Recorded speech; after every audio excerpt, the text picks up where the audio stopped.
Hello, Janksters, and welcome to another edition of the MagicJank podcast, the show where members of Team MagicJank get together and we talk about the latest happenings in Magic the Gathering.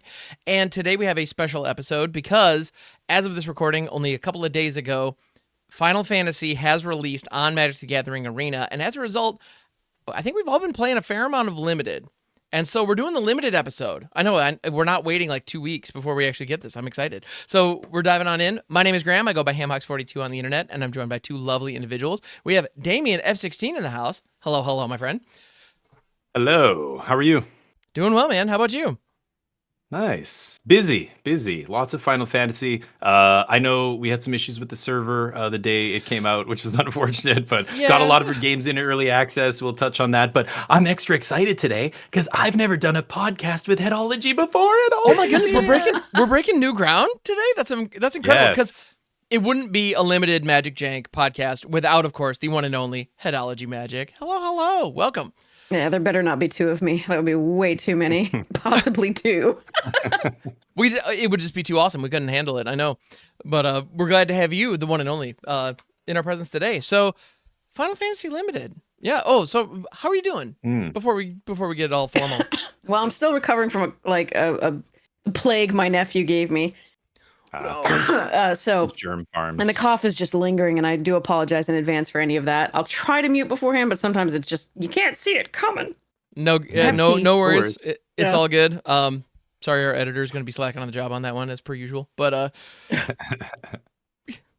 it would make sense. Other than that, anyway, the world's burning, but I'm trying to do what I can. Yeah, let's distract ourselves. There's that. Yes. So let's distract ourselves by talking about some fantasy card games that we all actually enjoy. if we can reach anybody out there, I do want to tell them that these protests are peaceful.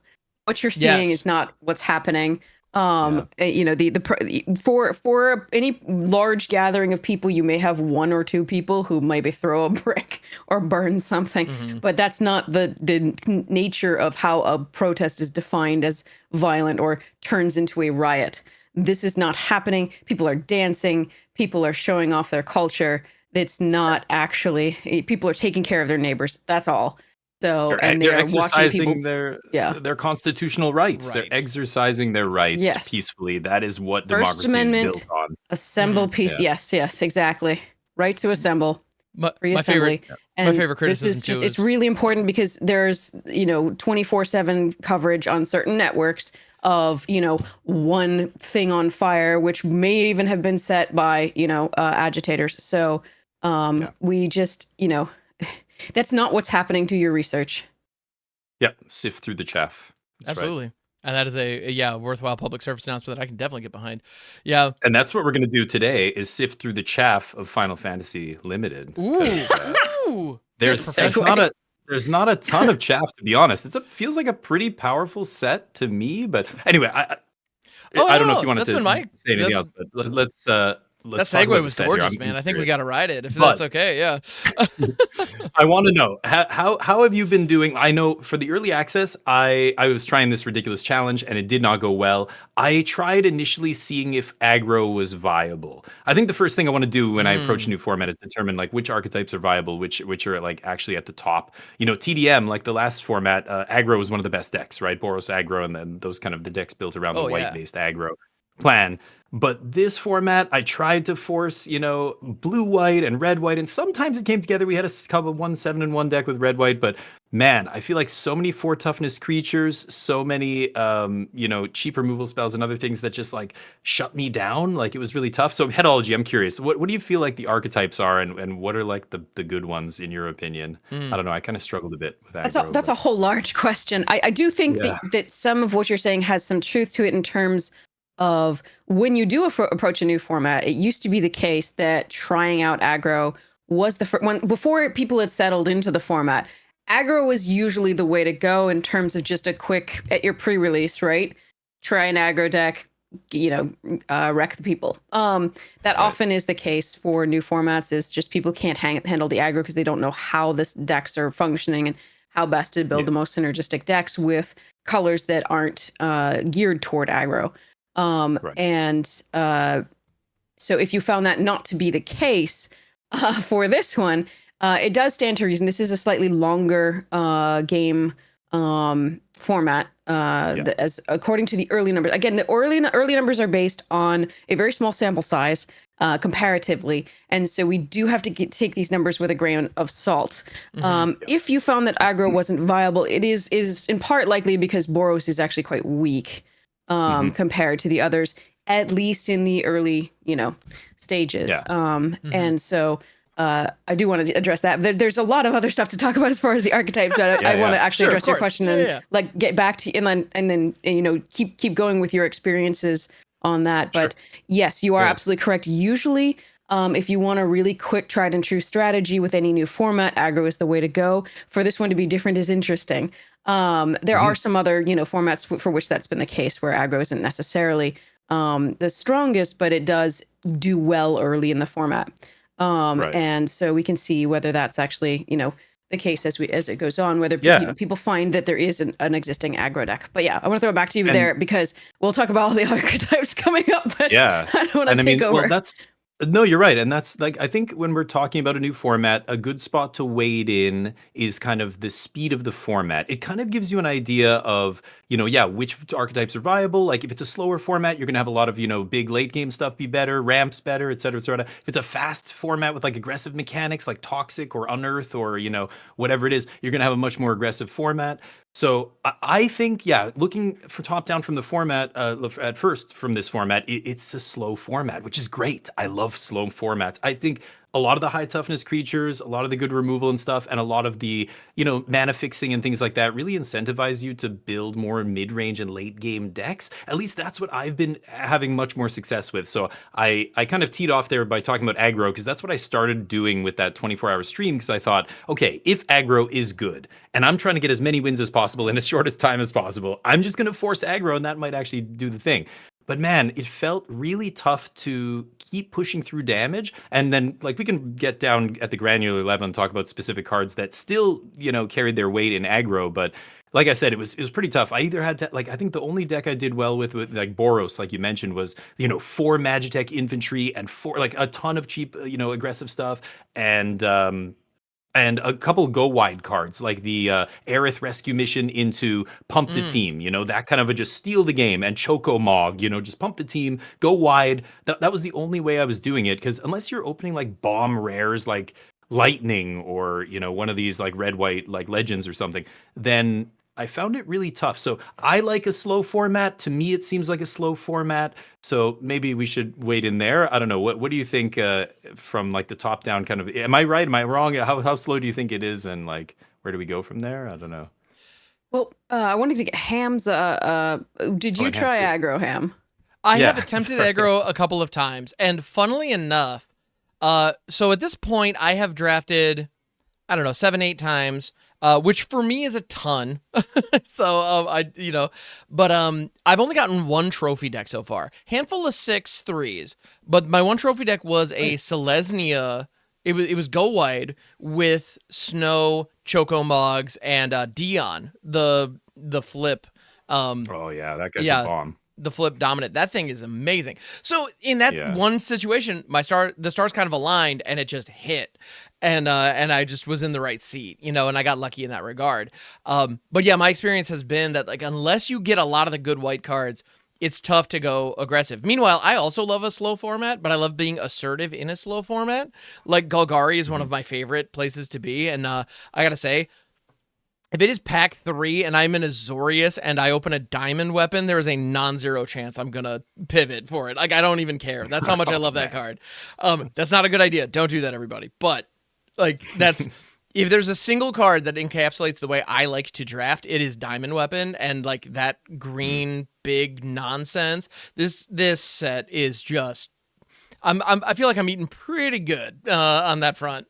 So Yeah, so I've been enjoying it, but yeah, I would agree that it's a more mid-range or, longer format, and trying to go aggro is tough. Yeah, that's been what I've seen. Yeah. I agree. So the best decks I've had, I love Golgari. I think Golgari might be the best archetype, or some combination Might of be. Sultai colors. I feel like the late game stuff, like green, gives you the options of just like branching out into multiple colors. You can splash these big, bombs. You're green black, you splash Ultimisia, or you splash, and Mm-hmm. even that card has a double pipped, activate, like the ability to time walk off it. You've got to play like double blue. So if you're green black splashing blue, it's kind of awkward, but just the front side on that card's already good enough. So I find myself splashing often in this format, especially in Mm-hmm. the mid range and like or late game decks. Um but yeah, I feel like the best archetypes are green, black, blue. I like blue red spells too, but it's trickier to have it all come together kind of perfectly in this Mm-hmm. format. And red black's been good. I feel like red black finally feels different than other formats. Every format, red black is just sack a bunch of stuff and you get paid off for sacking stuff. And this format, it's not. It's like spells. It's like red black spells. Oh, it's so awesome. So easy to touch Grixis, right? Because you're Mm-hmm. already playing red black with a bunch of black mages trying to do a bunch of spell stuff, and then you easily touch blue and you get to play more, spells that trigger your spells matters cards. And I've loved that archetype. I don't know. Those are I feel like the best. Blue red, some go combination of Golgari splash blue and like black red splash blue or black red. But I'm curious, you guys, what have you been doing well with? You said green white ham. Green white's pretty good too. I've had a couple of good Yeah, ones, but base green. Green with just about any other secondary color, I can usually figure something out, and that's been hmm. my comfort zone. So, Headology, how about you? What have you? Where have your favorites been?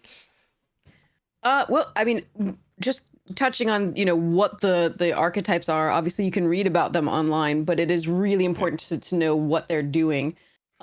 hmm And so you were mentioning, so there's a bunch of different things, and there are some surprises, some not so surprises, because there's Mm-hmm. returning mechanics and returning themes that they've just sort of expanded upon, and some that they've tweaked a little bit. So looking at you were saying, so green, like looking at the green archetypes first, just because from an initial standpoint, green tends to be the best performing color. Um, overall, that's just an addition. The looking at the first figures on 17 lands and untap.gg. Mm-hmm. Um, but let's look at the green archetypes. We have four of them. So we have the Simic ramp that you were talking about. The Simic ramp where you can probably splash pretty easily because the green enables the splash pretty well, and it's a town ramp deck that is Yeah. mainly Mm-hmm. encouraged, but you don't have to have towns. You can just ramp out big fatties, large Yeah. I'm not. things, Have you had success dinosaurs. with the towns? I'm not getting the town. I've had great green blue decks and maybe splash, maybe not, but I don't do the town thing. Like I haven't cast poo poo UFO once, but I Oh, played against it. I've played against. Yeah, have you run I into have it? hit poo poo UFO a couple of times, and Huh. I find myself flooding out often, and poo poo UFO Uh, makes that not that big of a deal because you're getting extra landfalls the whole time. It's like I don't know, when you're looking at turn 5 and you have like 8 lands down, it's kind of silly. And mm, yeah, I've definitely done it a couple of times, and when it lines up, it's fantastic. Funnily yeah, enough, you I just gotta actually have a ran it. ton of I towns. I ran it in a deck that literally had 0 towns at one point. Like I Really? didn't have a single town; it was all basics, but the Uh, additional land drops because I had a couple That's actually landfall something that's triggers. really important. It I mean, worked. the hmm, also also additional land drops, but so the additional land drops are important for two reasons. The chocobos care about them; they'll pump Hmm. the right. chocobos, and the so you are also ramping. That's also important. But so Yeah. those are the two Mm, reasons. But then additionally, you have this O4 body as a flyer, and a lot of decks are weak to flyers Hmm. because there are only 16 in the set. yeah, not a Oh ton. So wow, that's Not a a ton of very low incidence of flying. I didn't yeah, realize not a that. ton of reach And that creatures either. means that these are often the board stall breakers, essentially. The Hmm. flyers tend to be the board stall breakers. They tend to be something that you have to deal with or you will die to them. So it's really nice to have something with reach. There's only a few things with reach overall, and then, a flyer to stop theirs. Right. Or you really have to race hard. You have to make your creatures bigger than theirs. Again, the board stalls. These are the things that take over that. Blue has a lovely little one, 2/1 that makes an extra body. It's a little Drake or whatever it is. Oh yeah. Oh yeah. That guy's awesome. That might be one of the best blue commons, I think, actually. Yeah, Definitely top 3. And but that's the Simic town ramp, and the town payoffs are pretty good. It has a draw 4, right? If you and it costs cheaper for each town you control, which is really sweet. You can run off-color towns in those decks a lot of the time and not be punished too hard. Interesting. It turns So what are out. the- So if what you are the don't see payoffs, this, you're in Simic and you're in towns and you got the town payoffs, and you see some towns that are just fully off color. That's not too great a punishment, it turns out, if you have the ramp and if you have the stuff. So Ignis is one of the biggest ones there, and then also the Reach, I think it is, the 4 mana. So it's 3 and a green, and you go and fetch any 2 basics or 2 towns, and you put them into play tapped. That turns out to be an okay play on turn 4, again, because the aggro is a little bit less aggro often than you are worried about. But the best thing comes. So speaking of green, just for this purpose, and this will apply to all the rest of these basically.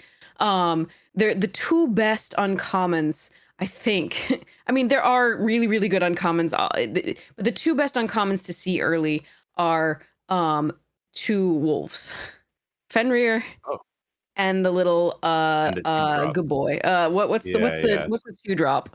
The 2-drop wolf is also. Yeah, he's good too. Yeah. So the 2 best green ones. Yeah. Okay. Yeah. So the 2-drop wolf adds 1 mana of any color. Yes, Torgal, right? Torgal, Yeah, a fine hound, which is a very fine appropriate hound. Yes. little superlative there. Yeah. So both of those. So on 2, Torgal will on 3 get you that reach. Right, the 4-drop, find 2 lands and put it in play, and at that point, you can play a 6-drop the next turn, and that includes the T-Rexor. That includes so many other things, right? That it'll just really mess up a board fast.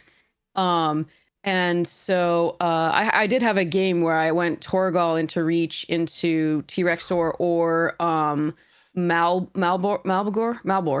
I think it was Malbor. Marlboro. Oh, yeah. Marlboro. No, it's Marlboro. It's not Marlboro. I know that because it was not cigarettes. Right, Marlboro. But when they first named that card, it was definitely cigarettes. When that Final Fantasy came out, they just went with. I'm serious. I think that's where they got the name and from. This is a that's classic. Way back. This is a classic villain too. It's cited here as being in Final Fantasy 15. That's definitely the one they modeled it after. But I remember beating this thing in 6, and I'm pretty sure it was in the original. Yeah, it was way. Yeah. Anyway, but powering those out on turn that would be turn 4, I think. Yeah. That's really hard to come back from. So and then Fenrir just gets so much value as well. So on if you play that on turn 3, it'll fetch you a basic land into play. The next creature you play will be bigger. With the first wolf, the next human spell will be bigger, and there's a lot of humans. There are tons of humans in this set. Somebody in chat was pointing out more than Innistrad. And it was just there were so many humans in this set. And it's just that so Fenrir and the little wolf are just so powerful. For enabling any of green strategies, just being able to play more things, more better, right? And limited, right? Absolutely. So, I think I nominate Fenrir for the one summon that I never attack with. I'm always like, should I attack with them? I'm like, oh, they could block. I'm like, they're definitely going to block shit. I want to draw a card here. Right. I never attack with this one. It depends if you still have the biggest thing on the board. If you don't, I always attack with it because it's just going to die. That's true. So you have to have the biggest thing on the board. And even then, sometimes they won't want to trade with it because they know it's going away. Yeah, that's a good point. Yeah. So even if you get a card, so you want to weigh what you think they're going to do, and see whether you can take advantage of that. But yeah, so Simic is just, ramping into big things. I underestimated Omega a little bit, Heartless Evolution. I really thought that 7 mana was going to be hard to do, harder than it actually is in this format. But it is a slower format. By experience now, I can say that it is definitely a slower format that you do actually often get to 7 mana, and a lot of the things, including abilities, like on the 1 mana white artifact, the shards or glass or something, I forget what they are. What? No, 1 mana, 1 mana. It flips for 7 mana. Oh yeah, you flip the it. crystal fragment. It's some equipment. Crystal Yeah. crystal fragment. Fragments. That's the one. So it turns out you do get to activate those things. Even on the rare, the 1 and 2 white, she flips at 7 and exiles something and then makes something else indestructible with a +1/+1 counter on it every combat. So there's you a can bunch. get to 7 mana in this format. Mm-hmm. Oh yeah, So- there's that one, the 1 green mana Death Toucher. I've seen that thing get activated for 8 Yeah, the and 8 become a mana massive. I've won a couple activate, games yeah, off yeah. that. That thing's Yeah. great. Ochu or something like that. Yeah. And honestly, that 7 power, or so the 7 drop 8/8, the green blue artifact creature, you know, talking about Yes. all these creatures, but that big one ends up feeling like Flame Tongue Kavu or Necrotal or whatever, where, you know, I've had it come in and stun a creature for 4 turns or 3 turns because it puts stun counters equal to the number of towns. That's just a straight up removal spell at that point. Like I've stunned a guy right out of the game basically, and it was just like a straight up removal spell. So yeah, stuff like that ends up being viable, and I like that. It does make the games a little swingy. Like, man, there are some big, huge bombs that come down and just invalidate everything that's happened. Bombs are a whole nother thing. But green's good. So 7 mana happens. It's a slow enough format for 7 mana to happen. So that is, and again, going back to that, slow formats are the best for me because usually that means, and apart from some of the things that we're talking about here, where somebody just ramps out crazy stuff, there's more decisions to make, and that means that the quality of your decisions matter more.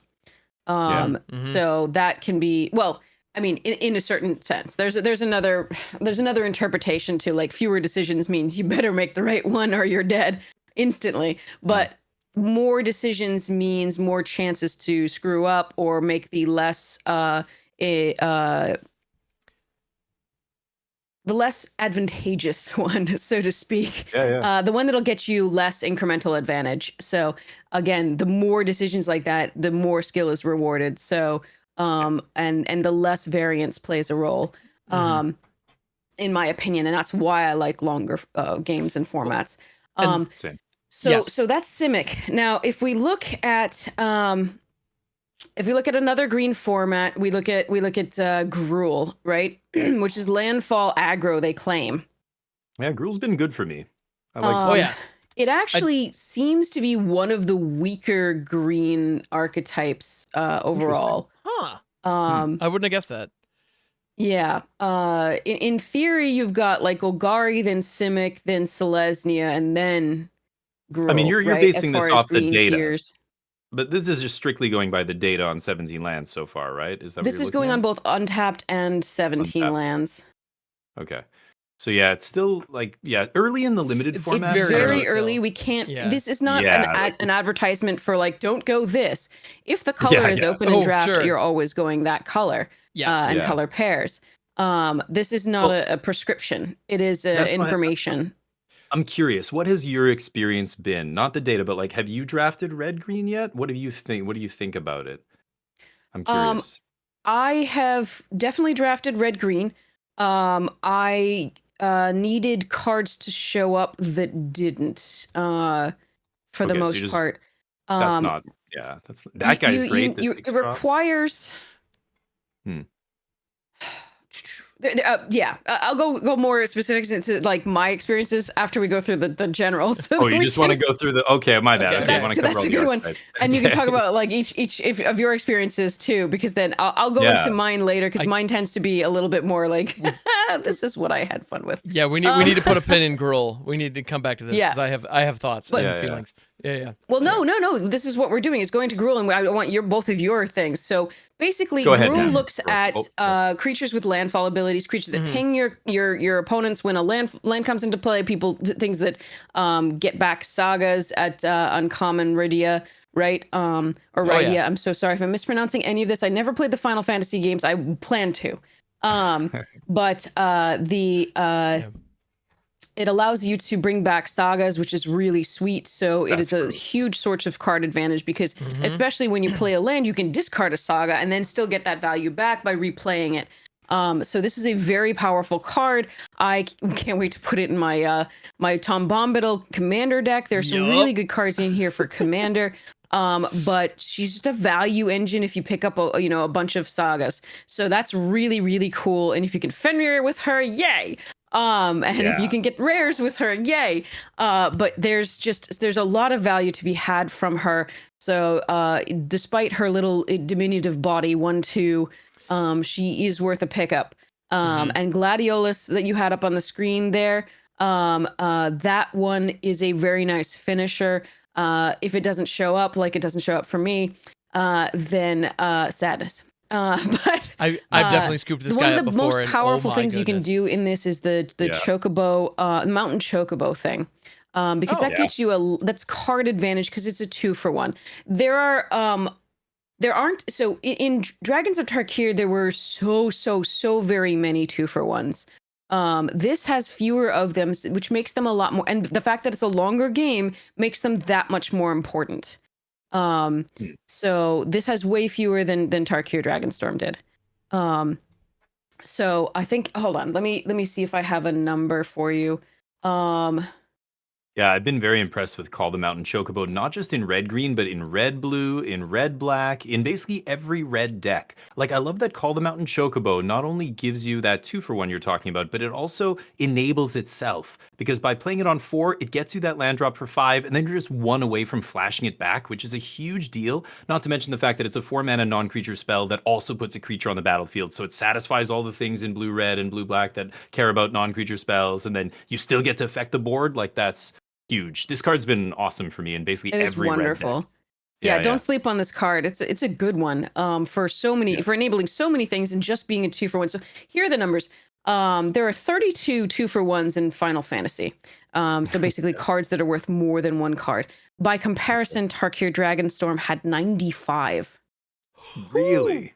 Yes. I mean, are they were worth counting 2 the cards or sagas? replaced themselves? Yeah. Like, they're counting the sagas and everything, right? Wow, that's crazy how low that number is in Final But Fantasy. that actually that kind of jives with my experience though, because I've noticed that I feel like in this set I'm seeing people, including myself, run out of gas in a way that I haven't seen in other environments, including Tarkir. It's not necessarily difficult to run out of gas, but like, if you build your deck correctly, you'll probably see a good chunk of it most games. Whereas in this one, I'm definitely that is harder.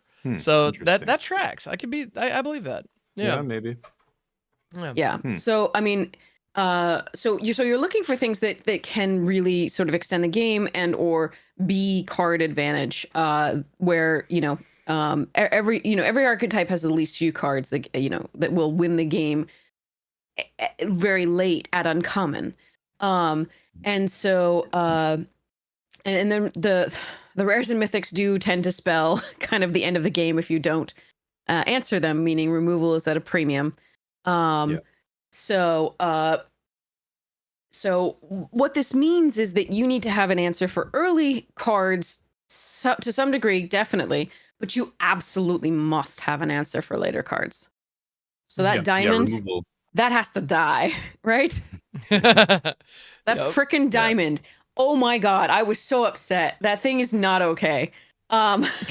You're referring to Diamond Weapon, Diamond Weapon. Diamond Weapon, not the Christopher. Yes. That you have to save a removal for that because that comes out often late, sometimes early, which really sucks.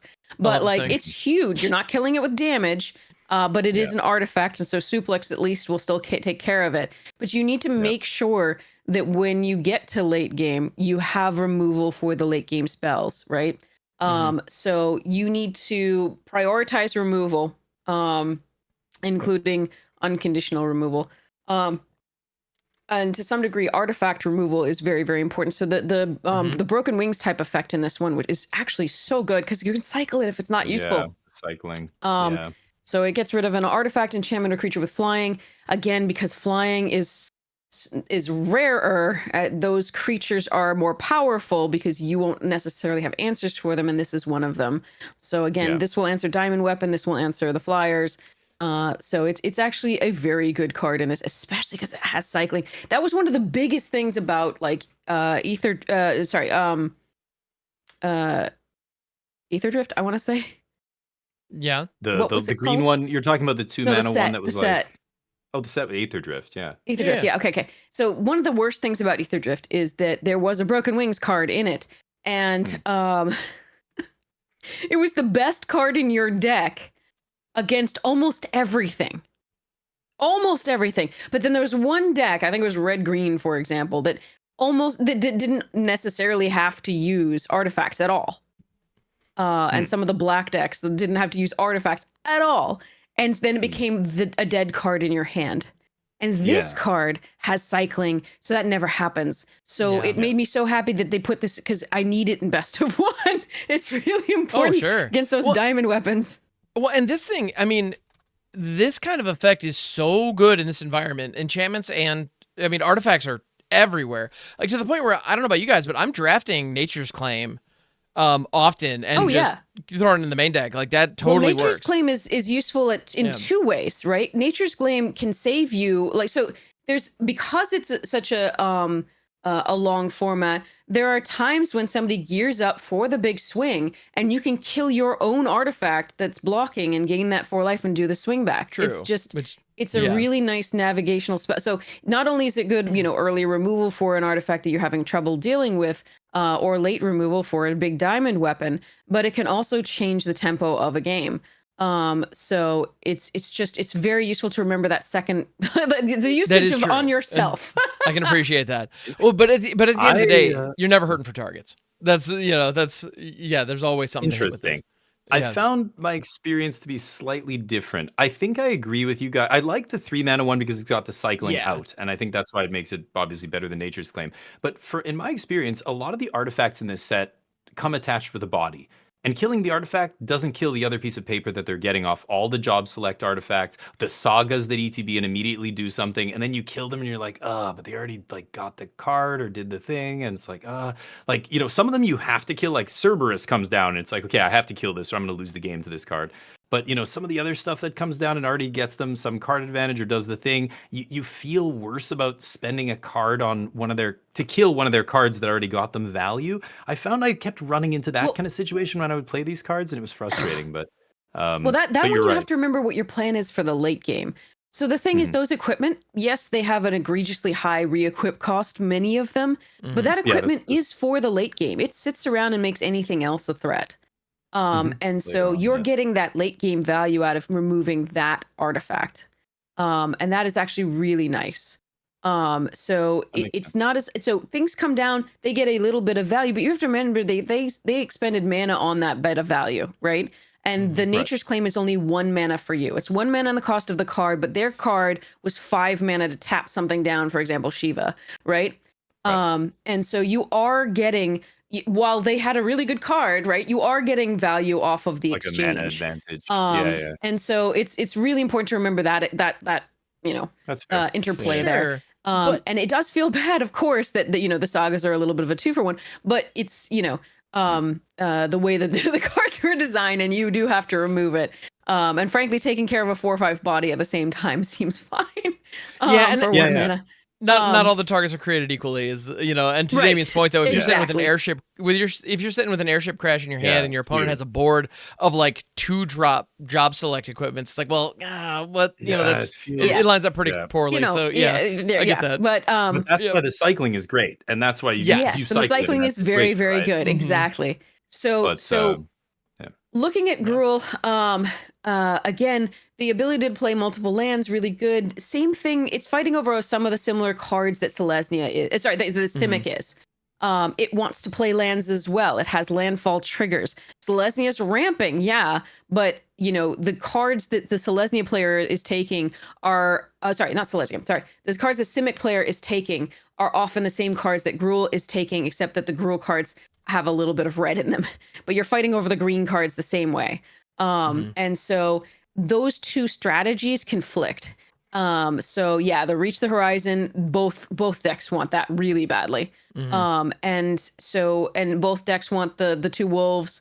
Both decks, do you see what I mean? So they have 2 strategies that are conflicting in that sense. Whereas the Gruul deck and the Selesnya deck don't conflict on those strategies. They don't actually prioritize necessarily the same cards. They will definitely take the wolves. The wolves they want. That's fine, right? But they will not be looking to ramp in the same way or prioritize cards that have landfall abilities necessarily. They do have chocobos, right? They do have all that stuff. So they're fine with making their normal land drops. They're fine with extra land drops, but they're not going to be going after them in the same way that Gruul and Simic are going to be competing for them. So to some degree, you have Simic and Gruul just sort of at odds at the table. But Selesnya is the go wide, right? So it's creating a lot of creatures and tokens and going forward that way. And then Golgari is filling up the graveyard to get additional advantage from that. And so we've got two strategies that are very, very different and will not compete in the same way. So the mill stuff from Golgari, even though it does, the little 1/1 that mills 4 and brings back a land, is more valuable to the Golgari player than the Selesnya player. Even though it, makes you hit your land drops, Selesnya doesn't have recursion as much. There is a green recursion spell that gets back 2 permanents at 5 mana, but which is also valuable to Selesnya because it +3/+3 is all your creatures, but it doesn't give trample. And so there's various things going on there that they're just less competitive amongst the two. So the Gruul player doesn't necessarily want that many towns, but it really wants everything else that the Simic player wants in green. So yeah, there's a little bit of dynamic tension between Simic and Gruul that isn't present in many of the other formats here. Save the Izzet and the Rakdos. So Izzet has the big non-creature spells, right? So 4 mana or more, you get various effects, which is nice. But there's only so many 4 mana spells that you can put in your deck and not lose to aggro, right? Or not lose to go wide, or not lose to, you get the idea. And the payoff. So the Izzet's trouble has always been always that you need a mix of payoffs and the things that cause the payoffs. Right. Yeah. And if you draw too many of one, it's going to be a problem, or too many of the other. And or one without the other is just nothing doing. So Shantoto is an amazing card, an 0/4 that when you cast a spell, a non-creature spell, it gets +X/+0 until end of turn. And then if that's things 4 or greater, you get to draw a card. And the draw card's the biggest part of that. And so you want 4 mana spells with that. The problem is, again, a limited amount of 4 mana spells, and you have to get Shantoto and the spells in order. And so more things are required to go right for that than green, which just says, I play a creature, and then I play another creature, and then I play a thing, and then I go, Phew.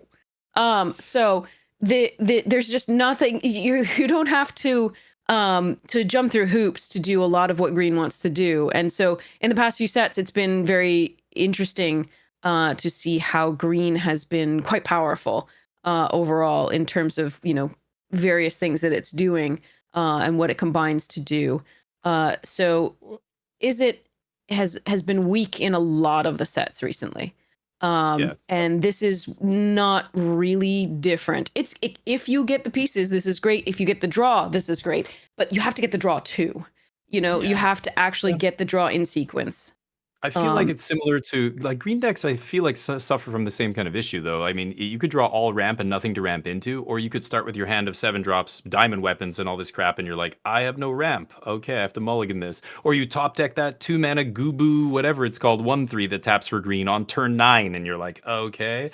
I feel like you're right. Every deck though has these issues where you draw one half and not the other, and it's bad. Point, except not quite. I think with green, because to Headology's point, you can still, if you're drawing a late game Gubu Gardener or really early, will do. Sure, that can absolutely bad draws are bad draws. We're playing a card game. Bad draws happen to everybody.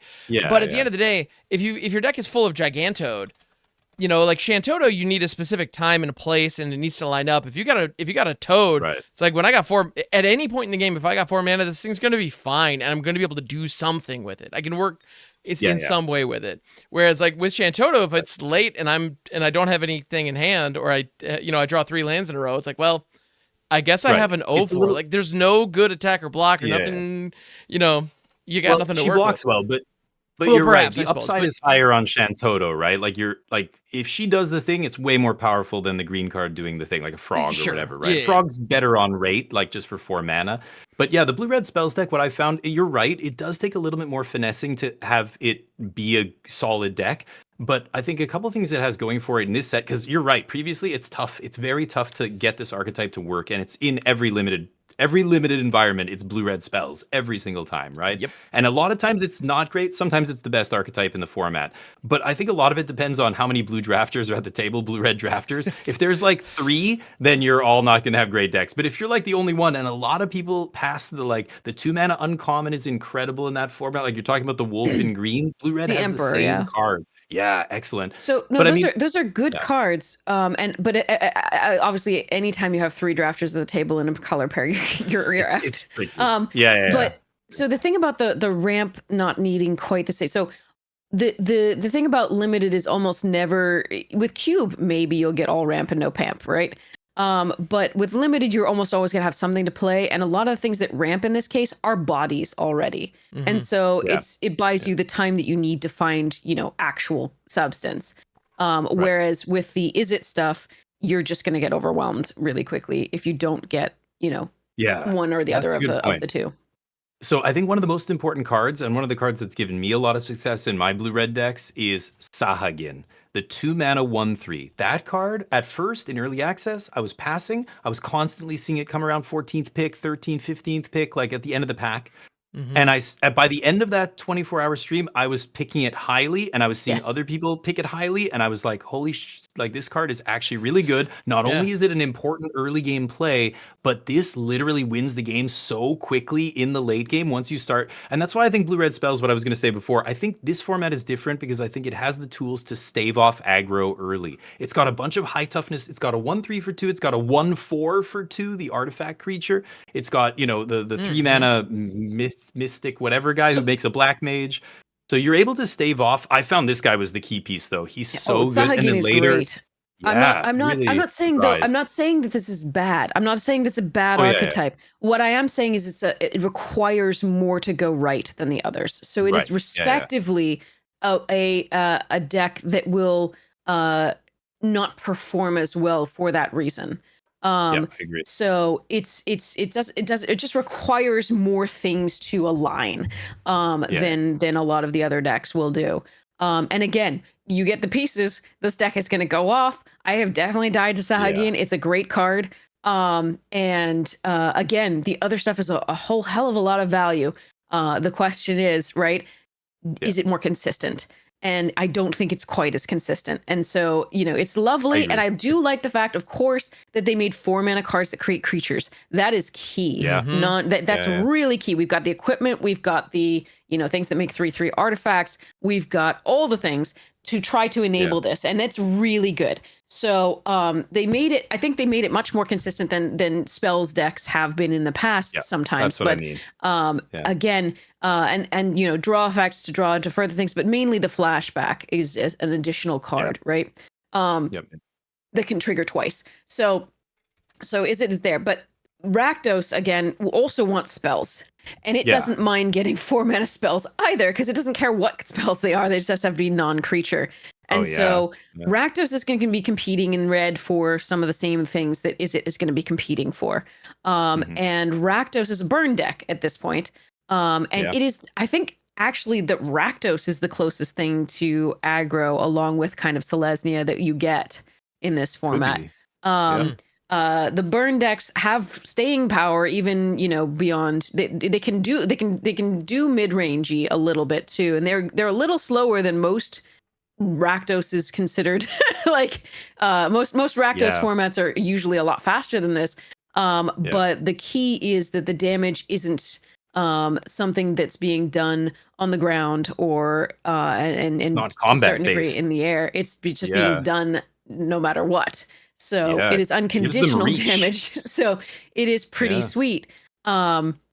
And so you have the little, the little black mages doing their thing and pew pew pew and Black Waltz number 3, and just doing crazy things. So, Oh, yeah. but again, it is competing with is it for the non-creature spells, Well, and that is it's something to look at again. So yeah. Simic and Gruul and Rakdos and Izzet are the two cards that are more competitive for card base than the other decks, which kind of do their own thing.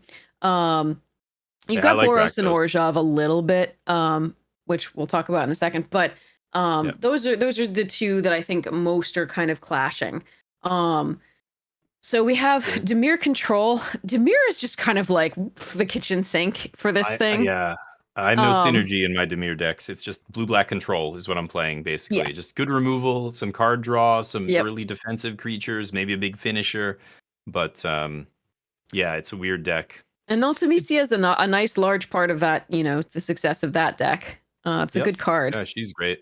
So it's just, I mean, it's it's just a deck. Like that one, It's just that a one to control me deck, seems the honestly. least focused of any of the archetypes, Yeah. really thematically.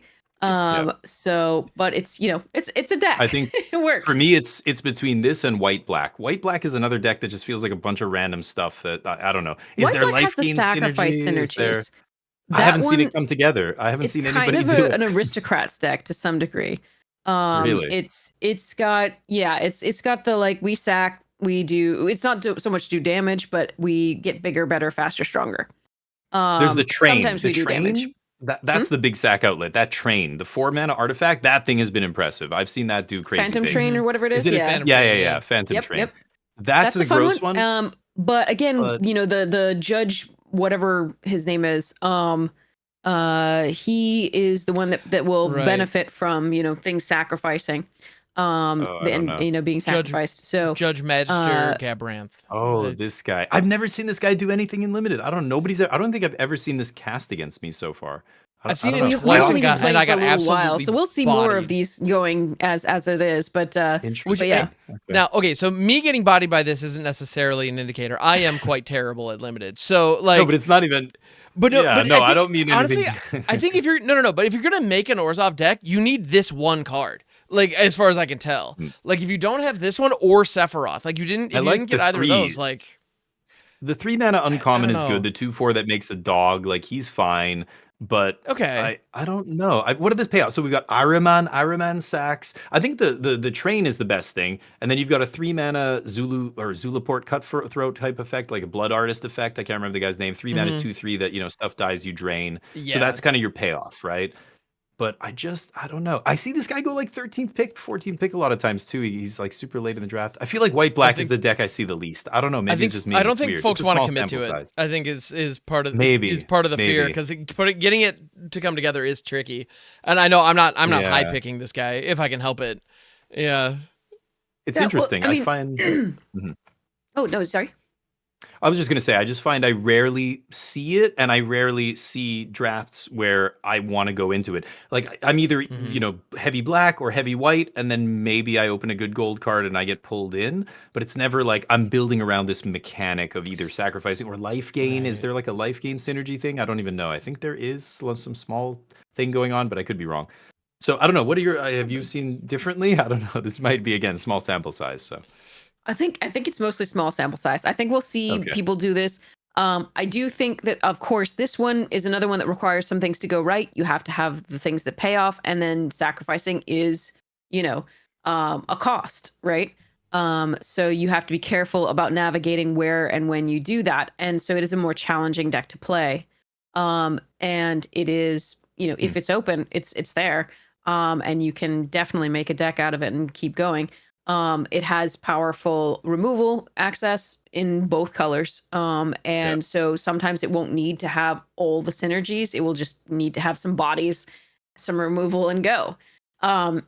So I mean, and you also have to understand that the as you probably already have seen, the sagas sacrifice themselves as well. Mhm. So, and they Right. are often creatures. Yeah. Oh, I think they're all creatures, but yeah. So it's definitely something that gets working. It's definitely maybe not something that we've seen as much, just because it's still early in the format and we haven't seen that many decks against us, and people have certain favorites of what to play and when.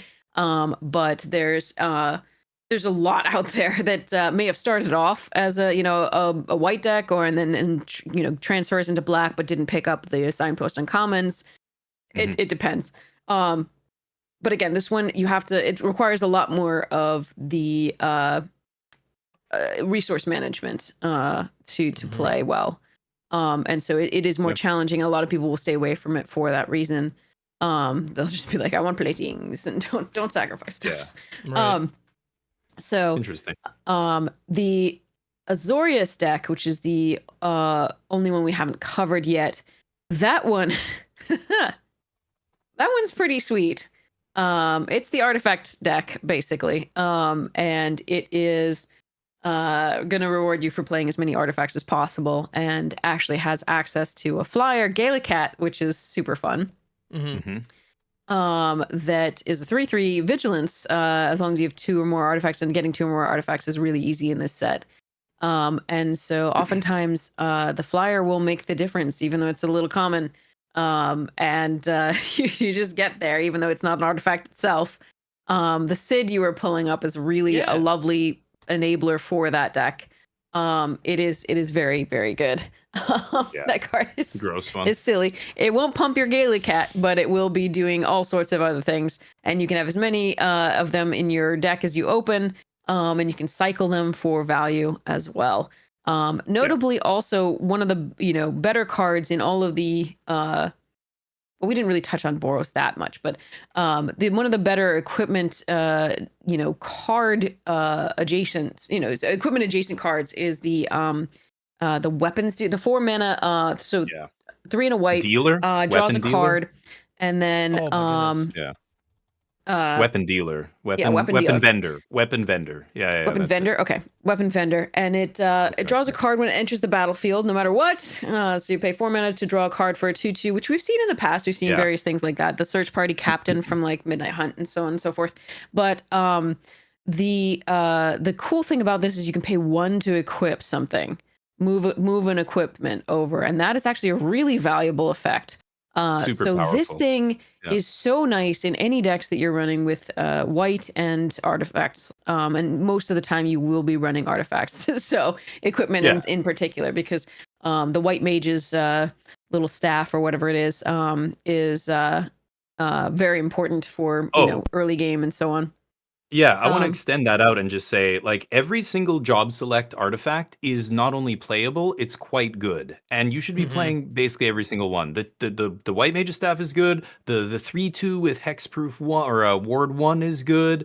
There's a bunch of them that are solid. The 2 mana uncommon that gives flying on your turn is insane. The Dragoon's Lance or whatever. The Dragoon's Lance is very, very good. That makes this guy so good. The flying is so good. All those job select weapons are great. Sorry, Ham, go ahead. There's one job select weapon that I don't think is particularly awesome, but I run it because I love it. And that is Summoner's Grimoire. It's a rare. It's a rare. Are you kidding me? That thing's great. Really? Oh, I don't know. I have some very greedy. I've had some incredibly greedy green-based decks where I've enjoyed People it very have done. much. Yeah, but it feels pretty narrow. It feels like it's this one's easy to cut in my opinion. If your deck's not. Oh no, I love that card. Okay, because I do love it, but I was under the impression it was me loving jank was where that was coming from. But yeah. Anyway, the amount of mana it could. I don't think it's unbelievable at all, but I think it's very good. Mainly because it surprises people. If you get to attack get a with few it. sagas in with this. This is great. And it does have one of the most kind of reasonable re-equip cost compared to some of these as well. So that helps. Exactly. Well, Yeah. Yeah, and that's what I was going to say before about weapons dealer. And the reason he ends up being so good is Mhm. because all these living weapon or whatever, not living weapon, that was the previous time. The job Job select. select, all That was these like 2 job times ago, select dude. cards. That was a long time ago. All right. Sorry. All these job select cards are good. They're all playable. Like white red wants a ton of them. White blue wants a ton of them. Like every white deck wants. White green, sure, because you can equip, even if you're ramping, you have the mana to like equip that, the 3/3 green equipment that gives +2/+2, but it's like 6 to equip. Like that's Right. fine as a 3 mana 3/3, but later giving +2/+2 is real. Like, or +2/+1, like those are real stats. Mhm. But 6 to equip. But then Oof. suddenly, the job vendor or weapons vendor just becomes bananas. So Yeah, that solves guy that is perfectly. insane in Boros, in Sultai, or in Selesnya, in blue white. Any white Like deck. he's Any just white deck wants any white this. deck. I think that's the Literally issue with any white white. deck. Every white deck looks kind of similar. They all want all these job select weapons and guys like this, and so it ends up, I don't know, you're either kind of fighting with people over them, but I don't know. If it's open, then you're golden, right? But Oh, yeah. they go in every white deck, so it ends up being kind of tricky. The other card I feel like I got to mention if we're on blue white artifacts is MagicJank Infantry. That card is ridiculous. I had, even just 3 of them is insane, but I had 4 or 5 in one of my decks, and it was I kept naturally drawing it. And I'm like, no, I'm supposed to tutor you up, you idiot. But then, you just get a couple of them going and it is ridiculous and then you have your Choco Mog or whatever to pump them. And yeah, that guy's been sweet, but I never know when to take it. Sometimes pack 1, I'll see it come around like 8th pick, 9th pick. And I'm like, what? And then I take Really? it, but I realize it's like sometimes it'll come, but then there's no more. And I'm like, wait, what? Like, how did somebody not? It's I very don't know. variable how many times you see them and how many times they're opened. Because remember, there's one Yeah. fewer common in a pack than there used to be. Now there is. Yeah, you're yeah. right. And But, I so don't know. that Yeah. that can really hose cards like infantry, where you just want more than one of them at the and as many as you can grab once you Right. take the first. So there even was like 2. a I'm something playing 2 if I squad have them. from black card from Whisper Ikoria, I think it was. Whisper Yeah. Squad. Yeah. Yeah. But this is a 1 mana 1/1. Like this isn't the same. The other guy's got twice as much power. I think that makes a yes, big difference. But at the same time, this came out a number of years ago, and Well, things that's things were different. I remember Whisper Squad, Sure. like low key ruling in that set. Like it was like way better. Really? Well, I remember it being A a Whisper real Squad. threat, like surprisingly. It was a problem, yeah. Yeah, it was tough I to don't deal with when you're remember if that. you managed to Anything go that up against can an give you opponent who that had like 3 or value, 4 of them. right? Yeah, it was real. Yeah. Yeah. I mean, put it onto the battlefield was that's the thing. Like you just get it's extra cards. It's card advantage, same as the Right, other Yeah, one. it's fair. So yeah, it's and it's bodies and it's relevant bodies. So This is relevant. it's a good card. And Oh, yeah. type, right? Being an artifact is a huge deal. Like you said, Oh, yeah. with there's a bunch of like Sid or a bunch of your artifacts matters cards. I just found Magic Tech Infantry to be great. I will play it even if I have 2. Even if I just have 2, I think it's fine. Again, you have to be kind of a low to the ground Boros or blue white deck. But Yeah, anyway, it yeah, enables the affinity for artifacts, 5/4 flyer as well. It's a yeah, good stuff stuff like that. Oh, yeah. to prioritize. So yeah, so those are the archetypes of this, barring Boros. Now we get to Boros, which is just a little bit weaker than most things that we've seen. Besides, is it? So Boros has its equipment aggro nominally, and so because all of this does such a good job of gumming up the board. The Boros doesn't have the reach that Rakdos does in this one. Rakdos is doing that damage no matter what. Boros has to get through. And getting through is very difficult. There are also a ton of things with lifelink or life gain in this, including at common, where you're gaining 1 life every time you attack with that white mage's whatever it is. And then so Boros is fighting an uphill battle. Absolutely. And so the quality of its equipment has to be very good. And the quality of its cards have to be very high to really get through all of this mess. Because a lot of things are coming in, putting 2 bodies into play, or putting a body into play, and then an equipment that will later make something else big enough to block something. It's there's a lot of stuff going on. You know, I Um, found one of the issues with Boros I have is that unlike other decks, you play this equipment early, it makes that body, and then you trade off. And yeah, in another deck, you will just equip later and pump up your thing.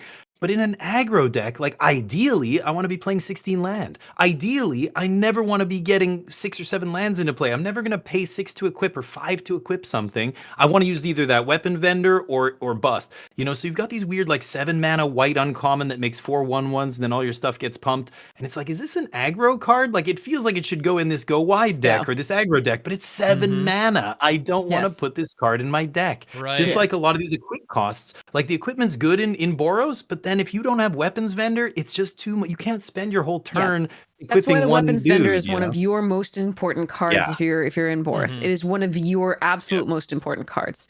There's also Yeah. another that you can there are a few rares that really make it. You really have Oh, to yeah. have the rares, I think, in Boros Lightning and to get anywhere.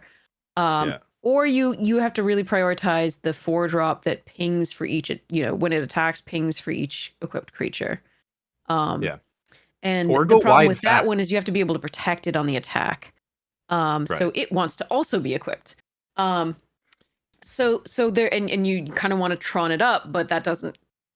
It only does 1 damage then. So Yeah. there's a lot of issues with the Boros archetype that require some, you to get a lot of really good cards. Yeah, some tension, some weird tension there, Yeah. I know. I I like think it go would have wide. been a better design sometimes. So here's the thing: in black, you have the Reno and Rude, I think it was, or something like that. Yeah, yeah. 2/1 menace black that allows you to sacrifice something and cast a spell.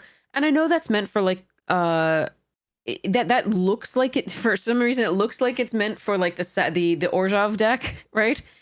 But Yeah. it plays best in Rakdos because you steal their creature with a treachery effect, and then you Oh, yeah. sacrifice it to cast a spell from their library. Um, Mhm. so it plays best in Rakdos, and yet it would have been a really key component of the Boros deck. Hmm. I don't If you often play could this. use this in the Boros deck, right? The Boros deck has the Zidane for its treachery effect. Right. And it can use the treachery effect, but it has no way to sacrifice anything.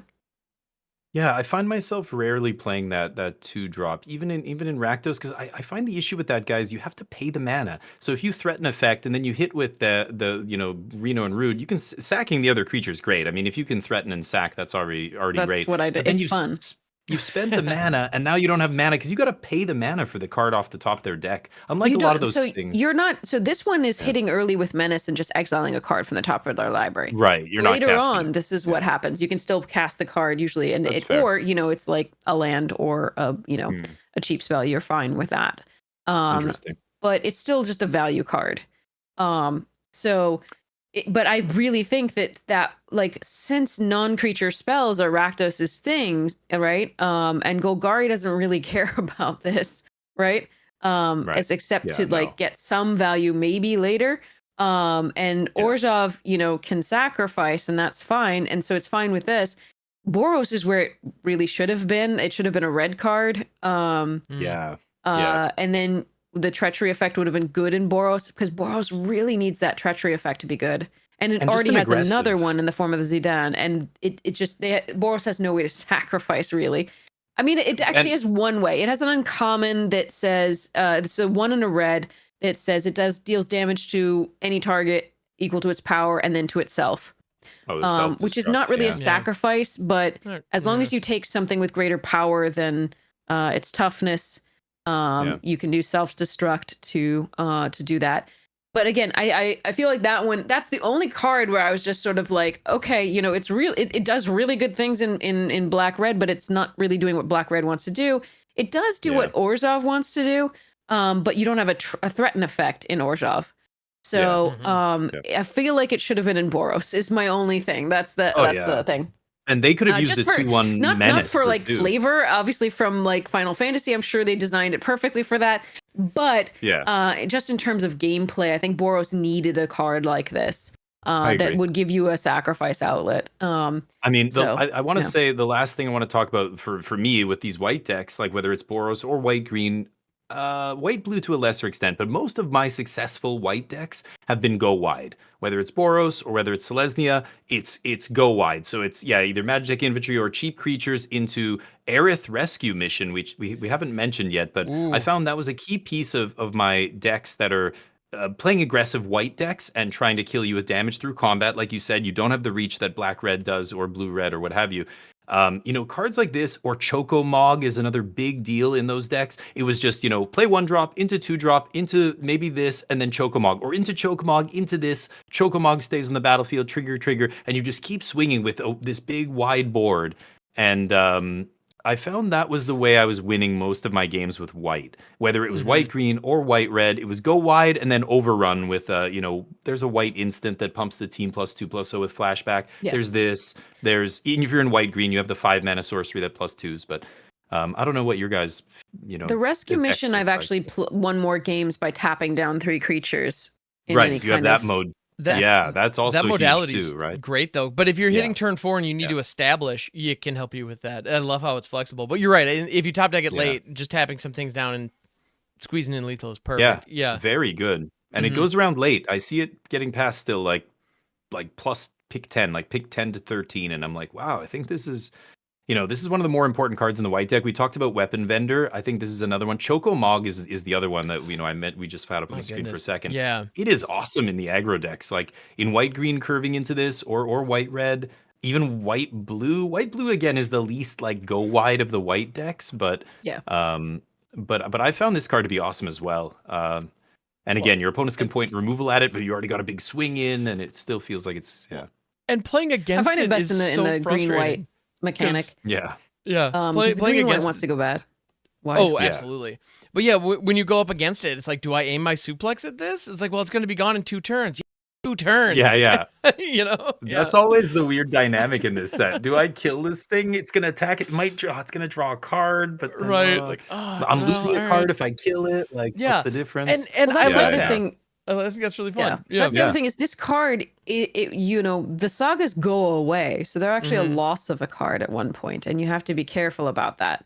Oh, yeah. So valuing the sagas is an interesting dynamic, between like when you're trying to debate whether to kill it or not, when you're trying to debate whether to play it or not. Am I getting the full value out of this because it will go away, and then I will have nothing on the board at that point in that spot.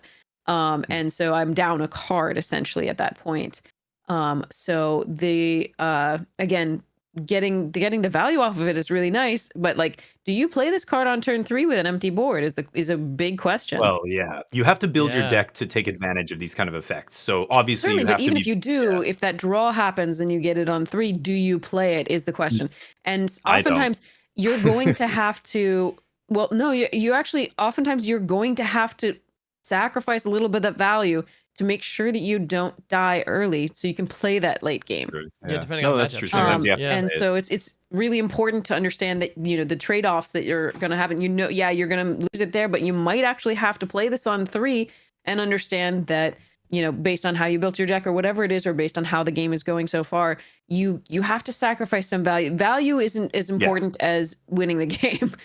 Right. And You a lot can't of always people go max value. will get set in the mindset of like, okay, I need value. I need to maximize the value of this card at the expense of understanding, okay, what's my turn play? What's the next turn play? What's going on here? And how can I actually like navigate this game to win?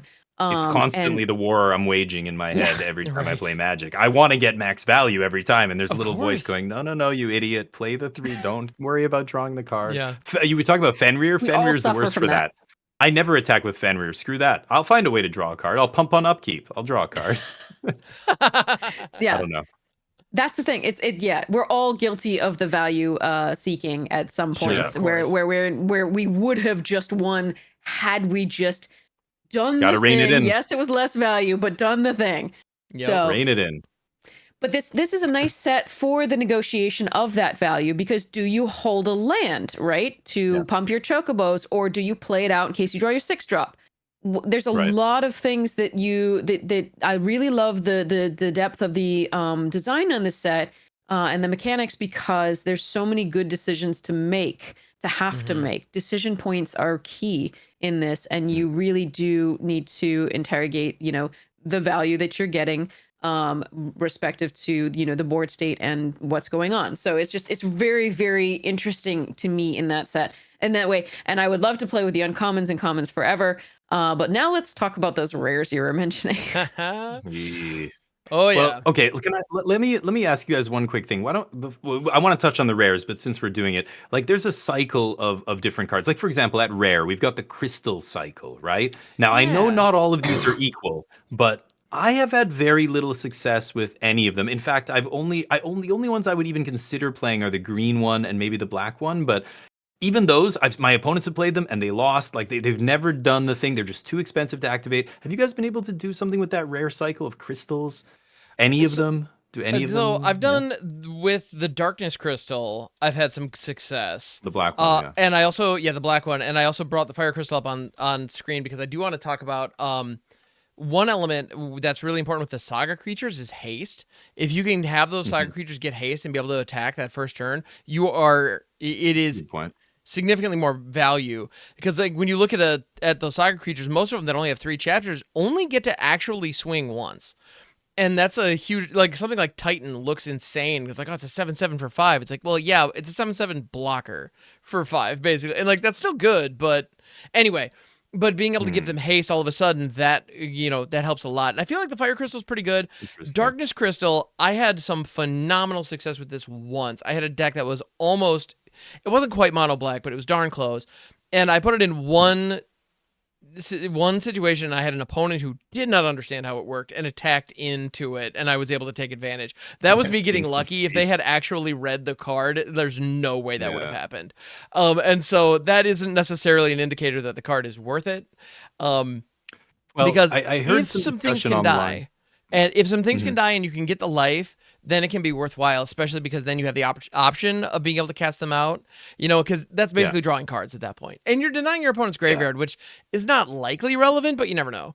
So, I've seen it be okay. The black Yeah. one and the green one, somebody was posting online saying, "Oh, the green one, this is so good. People are sleeping on it." Because I often see these go around and around and around in the draft, and I'm like, "Really, is the green one good?" And I tried it in one of my decks, I and think I thought it was not that impressive. Like it's just too much to activate for what you're I getting. feel like But if I was drafting Selesnya in March of the Machine with Botanical Brawler, I would love this. But since that's not where we are, I don't see it with the Earth Crystal at all. And I'm in green constantly. Yeah. I have drafted it. So I don't know. Kind of taken a, like pick 5. There weren't any other green cards. Sure, I'll give it a try. I didn't even end up putting it in the final cut. So like maybe it would have overperformed. But that cost, like if you don't have other things that are putting counters, like if you don't have, I don't know, 3 or 4 different counter sources, then I don't love the Earth Crystal. Because it makes all your green spells cost less, and then if 1 or more counters will be put on a creature you control, +1/+1 counter specifically, twice that many are put on it instead. I don't see enough support for that, in my opinion. Yeah, so I'm curious what you guys thought about this, because I don't think any of them are good enough, but other people disagree, so I'm curious. I So since it's a longer format, there are ways to get value off of these. I think that almost always, though, in my opinion, if they're just better 4-drops, always. Often, Right. yeah. A board affecting 4-drop that actually Yes. does something when you play it. Yeah. Exactly. Right. And yes, I think that, if the circumstances go well, then you can if the circumstances go well, then you can maximize value on them. But that's an if case, as opposed to like, okay, I'm just going to play my frog that's a 4/4 at that point. Right. I think that's just better. So okay, the chat's going wild. Wait, what? Shut up. Sorry, Discord's just notifying me because Yeah. But But no, you're streaming this? I mean, no, I had a moment of like, really? Are we? Yeah. But no, you're right. I think Gigantode is a good comparison to like the Earth Crystal. And then when you compare the Fire Crystal, there's also the 4-drop like Warrior's Blade, like the Warrior Sword. It's basically a vanilla 4, 3 for 4, but like I'd rather have that too. Yeah. Similar. Most Most of often my you're decks. going to want to affect the board on 4. That said, you can have fun with these cards. Sure. They are commander cards. They are not necessarily limited cards, in my opinion. But you can maximize them in this set. There are a few things. I still, you know, depending on how controlly you are, the mill one can do stuff. But again, each of them can do stuff. It's just, again, I would almost always rather have something else in that slot. Yeah. Like exactly. So okay, I think we're on the same page there. That's good. So how do you want to approach these rares? Obviously there's rares that just win the game when you play them. There's a bunch of them. Like I don't know how interesting they are to talk about them because like Sin and the blue white 8-drop I just lost to today that makes you protection from everything. I'm just like, all right, you know, some of that stuff. Well, again, you need to save removal for that. And obviously if they can protect it, you're screwed. But but I want a game. The main thing. Okay. Go for it. Absolute Virtue. I won a game living the memeiest dream I've ever done yet. I played a random encounter and spun into an Absolute Virtue that allowed me to swing for lethal. It was the dumbest play I've ever had in Limited. Yeah, like you know, like Head's saying, you got to save removal for this, but it comes down so late. Oftentimes, you're both base out of cards. It's their last card. They're just waiting to find that 8th land, and then they play it, and you're like, no way. Yeah. But for every time that happens, for every single time that happens, that exact same player had 3 games where it was a dead card in their hand and they got smoked. They mulligan, basically. Yeah, that's a good point. Right. Anyway, so making 8 mana isn't too hard in this, and that's part of why this card is a little bit. And if you're green based, and you can splash this, and it's very good. Sorry, Head, go ahead. Before we go into like, you know, the Final Fantasy rares, which, you know, we can definitely discuss, I would like to say that I think most of the bonus sheet is a Blight Unlimited. Agreed. Thank you. Yes, fully agree. That's what I've been saying. Yes. Since Outlaws at Thunder Junction, you know, we've had, you know, a little bit of a break from the bonus sheet. Which has been nice because that thing had like 4 bonus sheets, but only 2 of the 2 or 3 of the cards were just like absolute. So it was Oko, not okay. There was the thing that, you know, put gnomes into play every time you played a creature, and then there was the thing that put the white one that put +1/+1 counters on things, and then did all sorts of stupid things with Hideaway or whatever it was.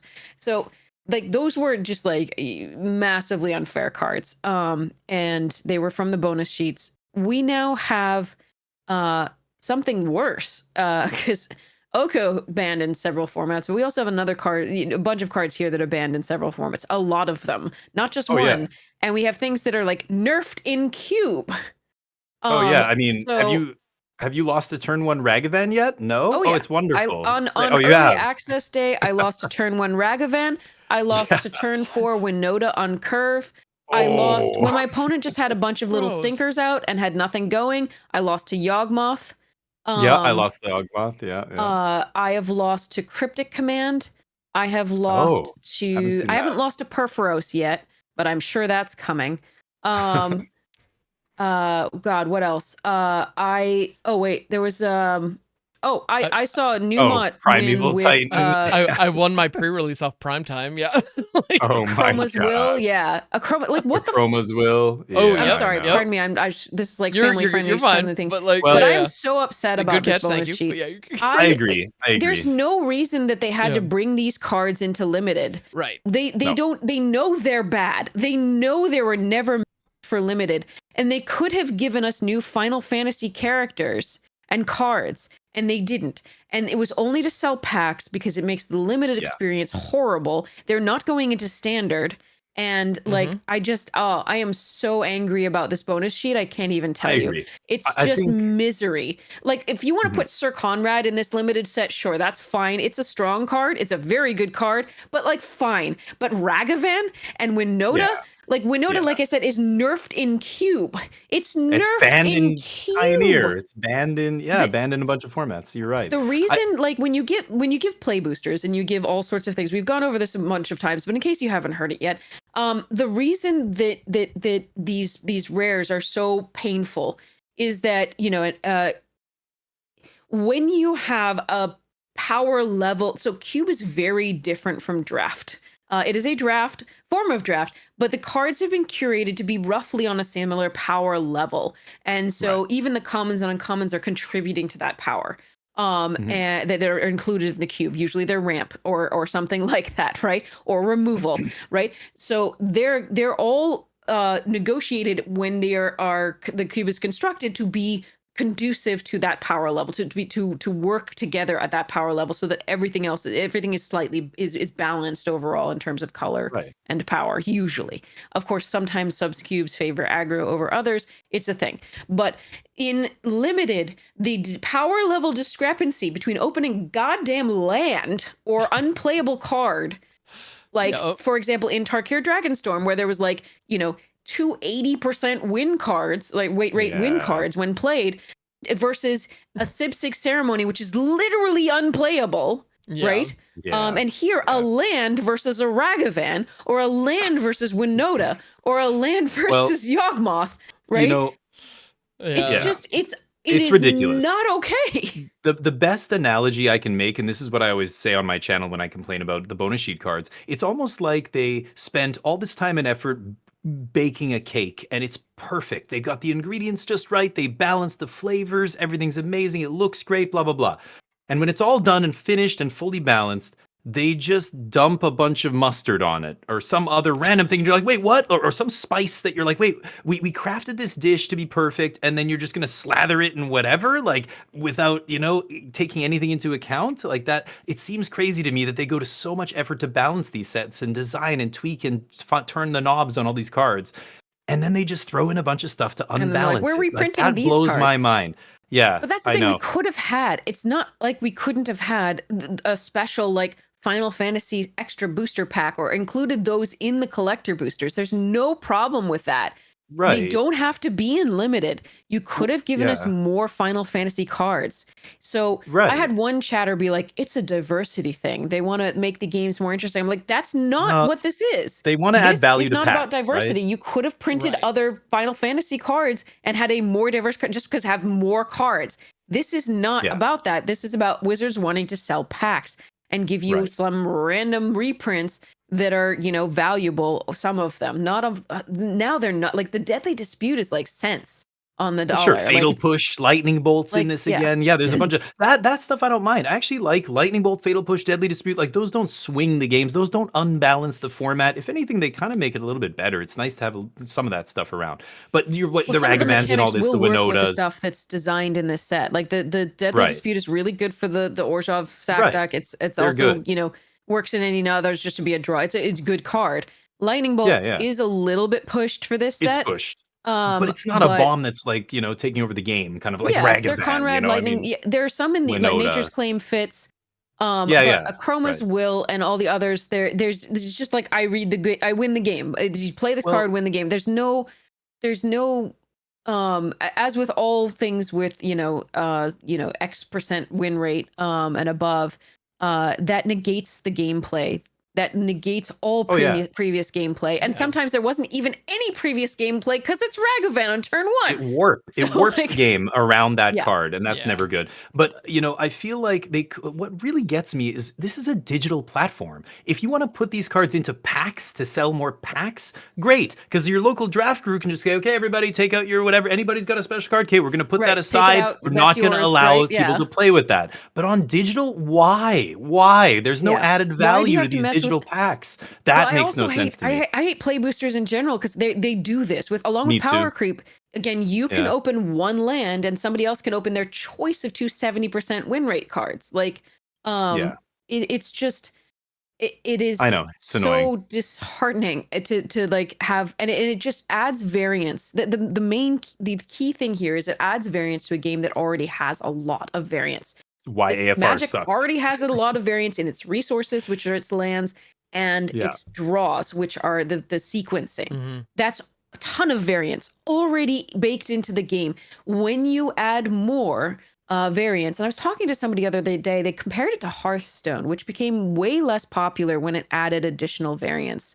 Oh, I didn't know they had a variance swing in Hearthstone. Really interesting. I didn't either. Oh. I had no idea. I don't really follow Hearthstone, but that's part of why apparently Brian Kibler left. Fascinating. Wait, what? And started doing more Magic. This is hearsay. Okay. This is complete hearsay. Don't quote me on this. You heard it here first. This is what I've heard is that Hearthstone started introducing a lot of random Oh. randomization that just introduced Yeah. further I variance. I think I did hear about that. Where a number Yeah. of like very competitively costed cards were like generating random units, and like if they Yes. spun into certain things, you If just they won. spun into certain things, And great, and you were just like the done. card pool that they That's were so pulling dumb. from was enormous, so it was really And difficult to plan that's around them. similar to this, Yeah. right? Do you open those 70 or 80% win rares? And that makes the gameplay less interesting because again, it's Mhm. all about, okay, did you happen to win this? Like, do you happen to be do you Yeah. happen to be lucky? Right. And there's luck involved. There's luck involved. Like we said, we Sure. already have that variance. We already have luck involved in a lot of ways. But the more you add to that, the less it's a game and the more it's a coin flip.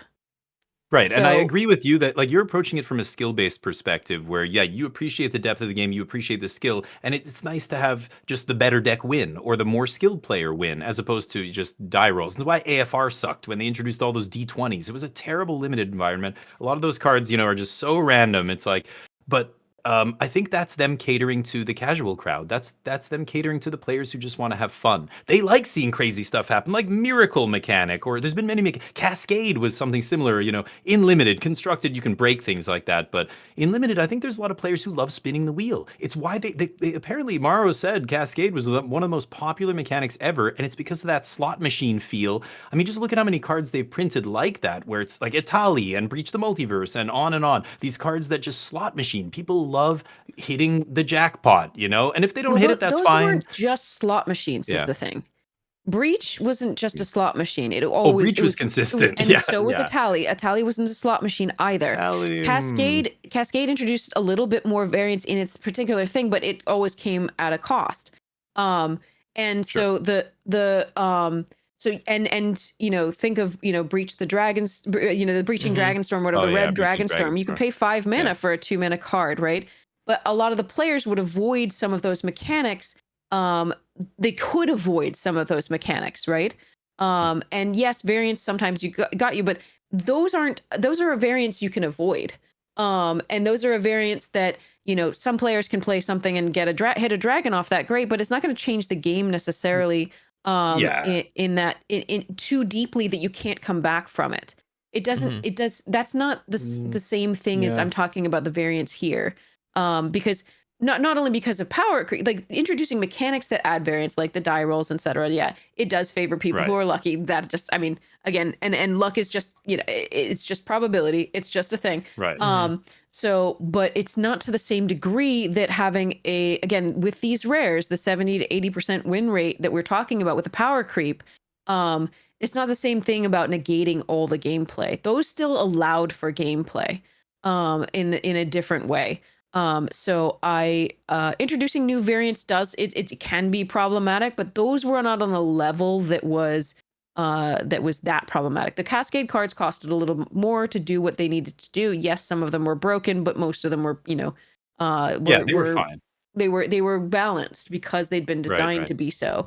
But But a I'm saying, lot like, of the bonus sheets are not designed to be balanced at no, I all. feel like No. it's And you're they catering to know the that. That's the Momir problem. Is crowd, they know this. They Yeah. know that these things are there, and oftentimes they'll make the argument that, oh, it's for the newer players so they can have a chance at beating the stronger players. But the thing is, the variance already does that. Anyone can beat anyone Yeah. else with a bad Yeah. draw, or like Right. in terms of lands, or in terms of just the sequencing. Yeah. And so it's not. So while having some nice rares is fun, right? It doesn't have to be the 70 to 80% win rate stuff. And when we're Well, looking at this set as opposed to Dragons of Tarkir, currently we don't have any 70% win rate cards. no? So Really? no, uh, I'm shocked not at yet. that. This is really cool. So, if we look at the pick order on untap.gg, for example, we have a 66.6% played win rate for the Dion. That Mhm. that actually is a crazy card. Yep. And that's 13,000 games played. Is that where that stat comes from? So it's a decent sample size, but not much yet. So we still have to wait and see how this things shake up, but it hasn't immediately seemed like any cards are, absolutely, dominating at the 70%. Okay, wait, sorry. No. Arden the Usurper is 81.4% played win rate. I was gonna say, there's that guy and there's Sin. Sin is insane. I guess he's 3 colors or But she Sin or is whatever actually it is. Sin is actually only a played win rate of 66.9%. So it is approaching there. It's getting high, but it's not actually the highest yet. But same with I that do want other. to point out that Yeah. of the bonus sheets stuff, Mhm. of the top Oh. S tier, 2 cards are from Final Fantasy, and 2 cards are from the bonus sheet. The bonus sheet, yeah. Is it We have Winota? Smuggler's Copter and Urza. Smuggler's Copter. Urza's in this? Oh, I didn't even know Urza was in Yeah. this. Urza, Lord Oh High my Artificer. God. Then is we Tara have Branford, yeah. Kenrith and Tara Branford. Yawgmoth in the next tier. Man, We I had have Kenrith in my Cryptic last draft Command, Adeline in the next. deck. Adeline's ridiculous, yeah. We have Prime Titty and Venser. And we have Venser. Yeah. That's a big step down for something. Why would is that a high win rate card? Venser? Yes. Interesting. It's a great Okay. card. It's a fantastic. It's so good. Is it as good as Dion though, or one of those cards? Like it's not as good as those other. No. I was going down in the tiers. But okay, so we're at like it still has. 50. It's still. We're still talking about a basically 60% win rate when played. 60%. Which that's pretty good. Again, low stats still currently. Low stats. But if you compare that to like even early Tarkir Dragonstorm, if we look at the S tier was Ugin, 8 cards. Jeskai Ultimatum or whatever. Ureni was 85% played win rate. Ureni, yeah. 80% was Ugin. 80.9 was Jeskai Revelation. Dragonback Assault was 73.9. Elspeth was 73.8. Meringue River Region was 74.2. Yeah, Meringue's a problem. 70.6 for Roar of Endless Song. And I think personally, it's okay to have a 70-something% win rate card as long as it's mythic. I think as long as like if you're playing a 7 mana or 8 mana mythic rare, it should win the game 80 or 70% of the time. I feel like that just is par for the course, right? No, not 70 or no. Rares is the problem. I when will it give gets you to rares, 66% maybe. 66% maybe because winning the game involves a lot, like should involve a lot. And I know that, and that's so in an aggressive format, playing an 8 mana should win the game, right? But this wasn't an aggressive format. It had an aggressive deck and a non-aggressive deck. That was kind of all it did for Tarkir. Yeah. But Tarkir, but if it's an aggressive deck, but this wasn't an aggressive format, and so if you could win the game with an 8 mana card, like just literally win the game, play card, win the game at 8 mana. That wasn't fair. That was not fair. Because there was so much negotiation and interplay and back and forth for those turns, right? And of course, I'm talking about between two late game or mid range decks. I'm not talking about the Boros aggro, which again, different deck, right, entirely. Yeah. So I don't know. I know that was the fun police. Maybe. But I think 3 colors, 8 mana, 3 colors, like you've got to survive the early game. You've got to, do all that stuff and jump through all these hoops. And then eventually you get there. I feel like they should have pretty high win rates. What I have an issue is Meringue River region was really egregious. Like when it's at rare, that's a huge problem because you're just seeing it way too often. And if it's win rate at over 70%, that's a huge problem. You're seeing these way too often in Arena, especially because even the mythics, because of play boosters. Yeah, the extra double rare pack you could open, double mythic pack, double to quad. Yeah, that's an issue. There could be quads. You're seeing more and also you're playing in league. So again, as you get further on the win, you're going to be encountering these cards way more often. So for Arena in particular, this bonus sheet is horrid. I hate it. I hate the especially when you consider that the other stuff, like again, like I said, I'm not arguing that expensive cards shouldn't be good. Like expensive mana taxing cards should be good. The problem I have is in a limited format when everybody's regularly getting to 8 mana, barring the Boros stuff. Everybody's regularly getting into 8 mana if you just play that card and win the game. If it's a slow format, yeah, it's more Yeah. impactful. You're gonna get to see it more often in those games. That's true. But I feel So like the rares aren't too bad in this format. What do you think are the most this busted one's much rares? better. This This one, one's I much mean, this better. format. When Yeah. when we're talking about this one, we're talking about 66%, right? So far, and maybe one or two. I'm okay with one or so 80 or like 70%. That's fine. Yeah. But 80 is like insane. 66, 80, nothing should 67, be that's 80. Yeah. much better. Yeah, That's yeah, yeah. much better. And fewer of them is really nice. Um, Yeah, so so far yeah. to me it looks better balanced overall in terms of the rares, but again, really early, don't have a good Yeah. sample size. We're going to see how it shakes out, but so many of those bonus cards are just up there at the top, and it really hurts. Yeah, the um bonus cards stuck. I agree, and they're a problem. I like Smuggler's Copter, things like that just go in every single deck and they come down yes. early and just take over the game. That's the Yeah. kind of thing they should just never ever put in a limited set again. Ever. But And they know you that know, the problem is like, yeah. yeah, I know they want to sell cards, but they know I'm not sure that they're prioritizing limited at all these days. I assume they're Yeah. not, Yeah. because we No. probably don't make them enough money. Commander Um, baby. That's where it's at. yeah, definitely Commander, but the problem is the more this trend continues, the more commons and uncommons won't matter at all. Because the Yeah. Or they less have to people are keep pushing them. drafting, the less they want commons and uncommons. Those are Or just or rubbish. or they're Rubbish for the pushing trash them. pile. The uncommons get better and better and better. Many of these uncommons are on the level of rares. Look at Ultimisia. Look at half these legends. Like Well, some of them are straight up they used to be bangers. they could do away. They could put all the rares and mythics in a collector pack, like a new set booster thing, right?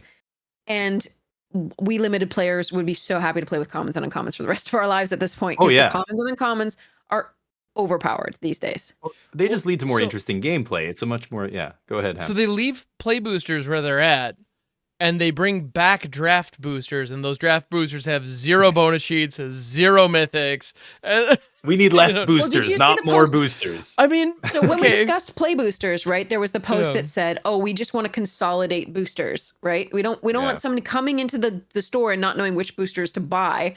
And Yeah. but Sure, at that yeah. same time, so that but instead of instead of doing back to the instead of walking back the set boosters, which were the mistake, which separated the collectors from the drafters, right? Mhm. Um, they actually just combined them and made them more expensive, basically, Yeah. which Yeah. made for a worse drafting experience, and the collectors had to pay more. So, Yeah. so that's the thing. I mean, And then at the same time, they created something called a value booster, what is that? and they already still had collector boosters. What's a The value, value booster? booster that they created was something that had no rares, I think. And we were like, can we draft with those? Right. Is it It was great. like a Yeah. promo thing, like a jumpstart? No, they type created a thing? value booster. I don't know whether it maybe they just decided it Weird. didn't, nobody bought it and it didn't take off. But the I value never even booster heard of was that. created. Yeah, Bloomborough value booster. Um, Was the I think I price? Was saw it like half I the think I cost saw a of a headline about regular? that. yeah, it was cheaper. Yeah. So a Bloomborough value Weird. booster, July 9th, 2024, smaller, lighter booster. Ooh, So diet boosters.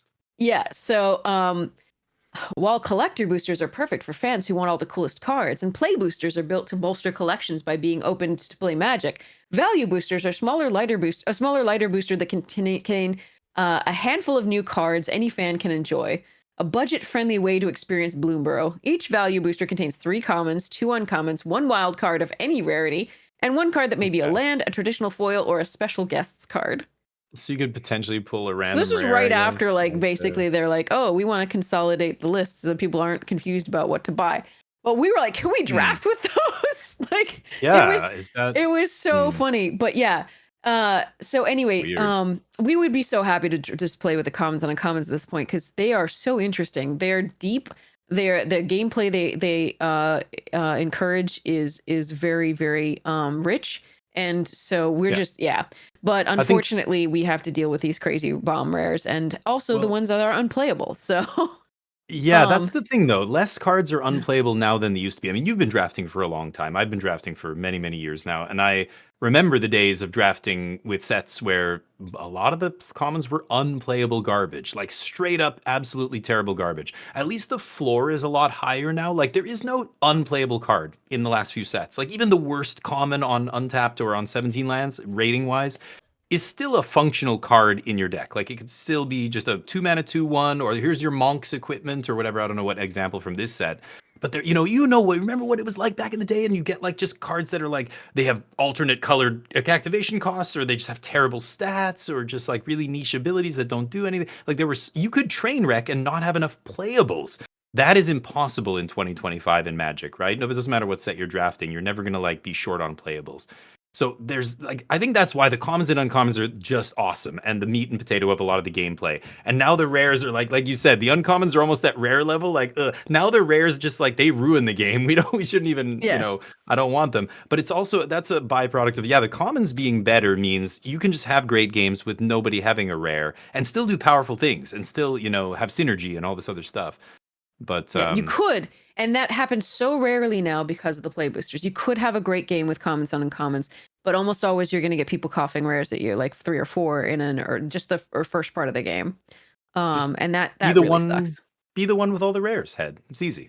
I Just draft all the rares. have been told that is a strategy that I should adopt. So far it hasn't been working for me. No, you're not opening the 8 mana black, bring everything back from the graveyard as a demon with lifelink and haste and menace. Oh. I am not, unfortunately, opening many rares usually. That is not my thing.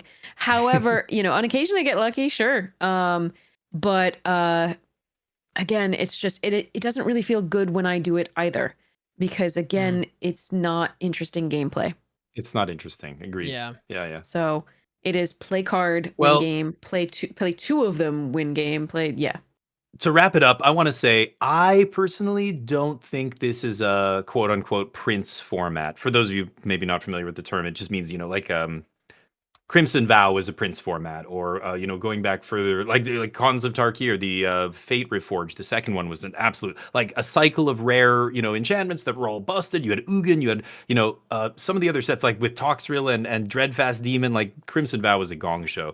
But I don't think this is a Prince format, despite there being some really powerful rares. I think it is a format built around the commons and uncommons. But what do you guys think? Do you feel like it's still too bomb heavy, or is it too early to tell? I stumped her. The bonus sheets make me feel icky. Oh, it's more princey because of the bonus sheets. The bombs that we have are frustrating, I think is fair to say. Yeah, absolutely. I mean, what is the open rate? I don't know what is your chance of opening. I don't know what the numbers are. I think they broke this down, but what is your chance of opening? I think they said something like there's a special one of these in 1 in every 3 packs. One in every 3 packs. Oh, that actually tracks because I've seen quite a few of them. I thought it was but to be fair, they're of wildly different quality. Of course, and so right, they're not all. Nature's like versus Yawgmoth. Fatal Push. I see the I see that Deadly Dispute get passed all the time. It's like, okay, like that's but running into them is very rough. The other thing I want to say is I don't like looking at them. They hurt my eyes to look. It's like looking at a fluorescent light. I hate the treatment. I have to look at the tiny font, and when it's a white background, they're very difficult to read. Super annoying. Yeah. So I do feel bad for people with some disabilities in that area. And when it's a white background, borderless, I'm just for the video feed, I pulled up Cecil Harvey, which is the Timna the Weaver version, and it's a black and white kind of ink piece with black and white font over top. It's very stylized, and the font is like got an outline around it. It just like triggers my eyes. But also, why can we can draft Thrasios Timna? Why is that a thing? Anyway, sorry. To your point, like I don't even know. Oh, that's the white blue 1/3, right? I played against that guy it's today. White black. This is white black and gaining life. Yeah, it's Oh, is one that of the the one you're part. talking about on This screen? this Oh, I one, thought it was. Timna the Weaver is a well, Timna and Commander Thrasios partner. is the 1/3. Those are the partner commanders Oh, that are that's what you like said. playable in Oh, okay. CEDH, from what I understand, which is probably why they're in this pack Yeah. because they can sell packs to CEDH players Anyway, theoretically. hate the Yeah. Anyway, treatment, hate the yeah. cards, hurt my eyes. Don't want to look at them. Yeah. All right. Yeah. So it's just, yeah. So, but right now I'm having a lot of fun with the actual Final Fantasy cards. The bonus Agreed. sheet I hate, Yeah. but the Final Fantasy cards I'm really loving right now and all the interactions and things like that. Yes, there are a few bombs, but but they're not as frustrating to me as Tarkir was. Why do you think that Sure. is? Why do you There think aren't you're as enjoying it? many, ridiculously win percent. Like Sunfall was 70%. It was universally hated. And there were like Yeah. 8, 9, 7 even buff, like for the other one. Yeah, and Yeah, yeah. anybody So is anybody out that there, the Um, if you didn't hear our draft episode about Tarkir Dragonstorm, yeah, Headology went on. We actually went down, and there were, I think, 3 or so that at the time of recording had like 80% win rates. Like it was insane. So Yeah, yeah, Yeah. that's gross. So it was you're a saying the disgusting. reason you're enjoying it mostly is because it's not quite as princey and with these big, huge 80% it doesn't rares. Like have that's as many of them. It's still frustrating when you get the bonus sheet cards, which do, just say often I win the warp. game. They Um, warp the game, yeah.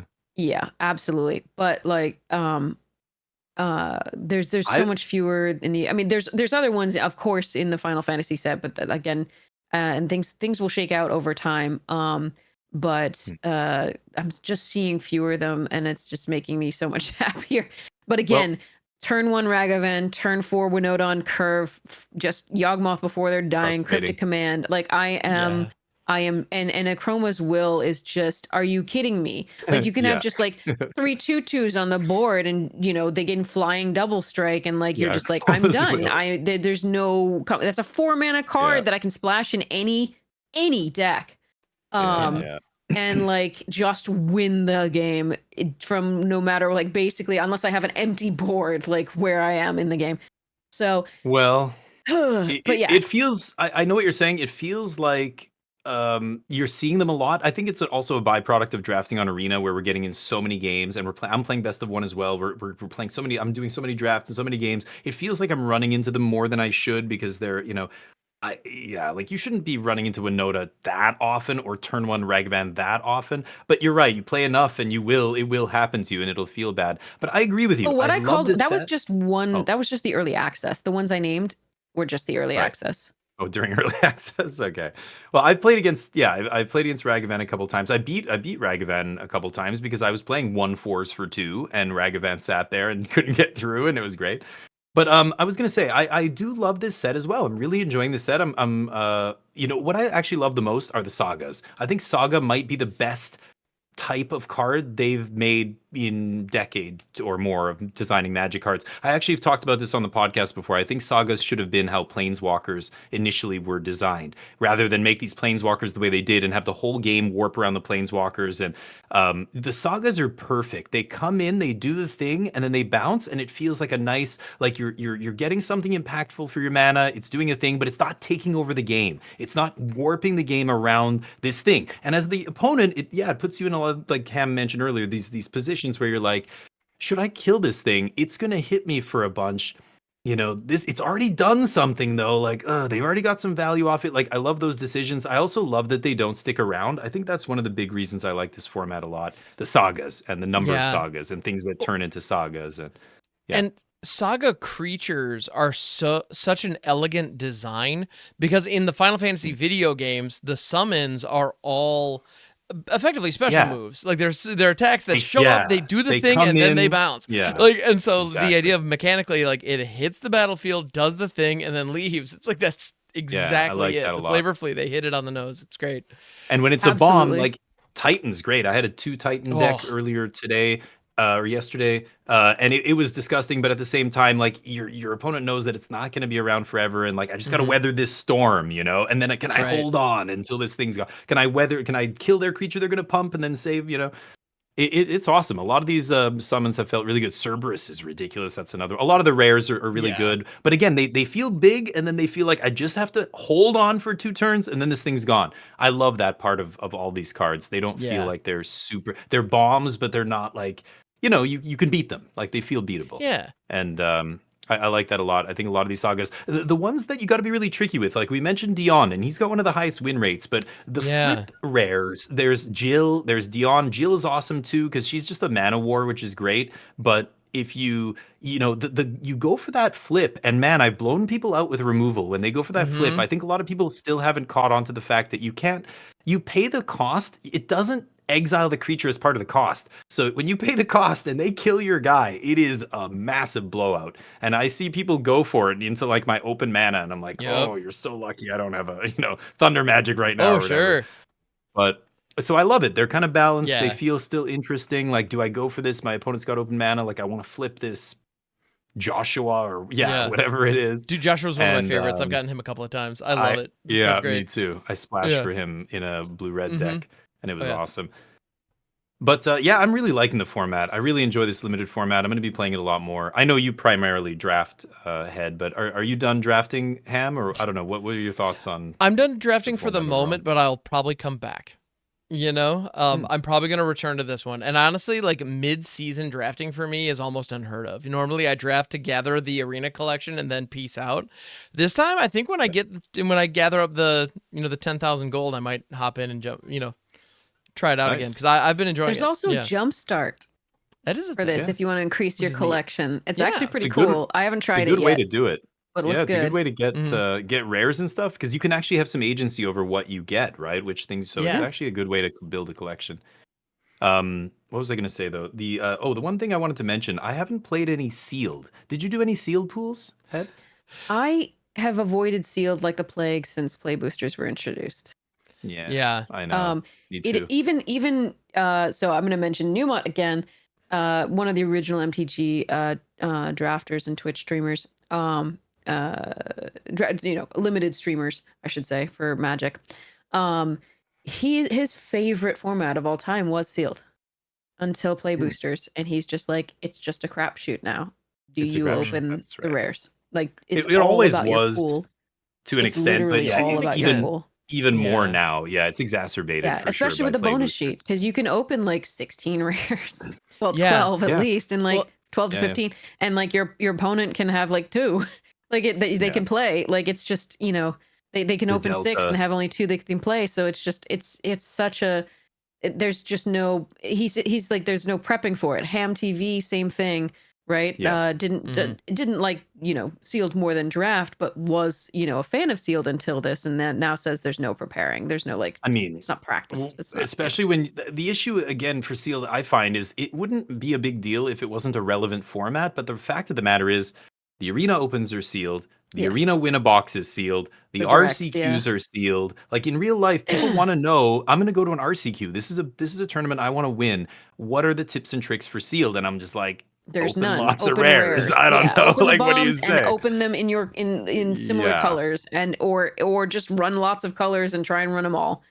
Well, that's like, So- yeah, and TDM was like that, right? In sealed TDM, because one of the best archetypes was just 5-color soup, with dragons and everything. Yes. A lot of the best decks were just doing that. And you'd have these mirrors especially toward the end of the later rounds of a tournament, where it was just 5-color soup versus 5-color soups, and who draws their bombs first and who, Yes, ramps or into who had first. the more bombs. Or Yeah. more. Yeah. Like, because you can play a So, bomb, they okay. could play a bomb, but like who plays the next bomb is the winner. Yeah.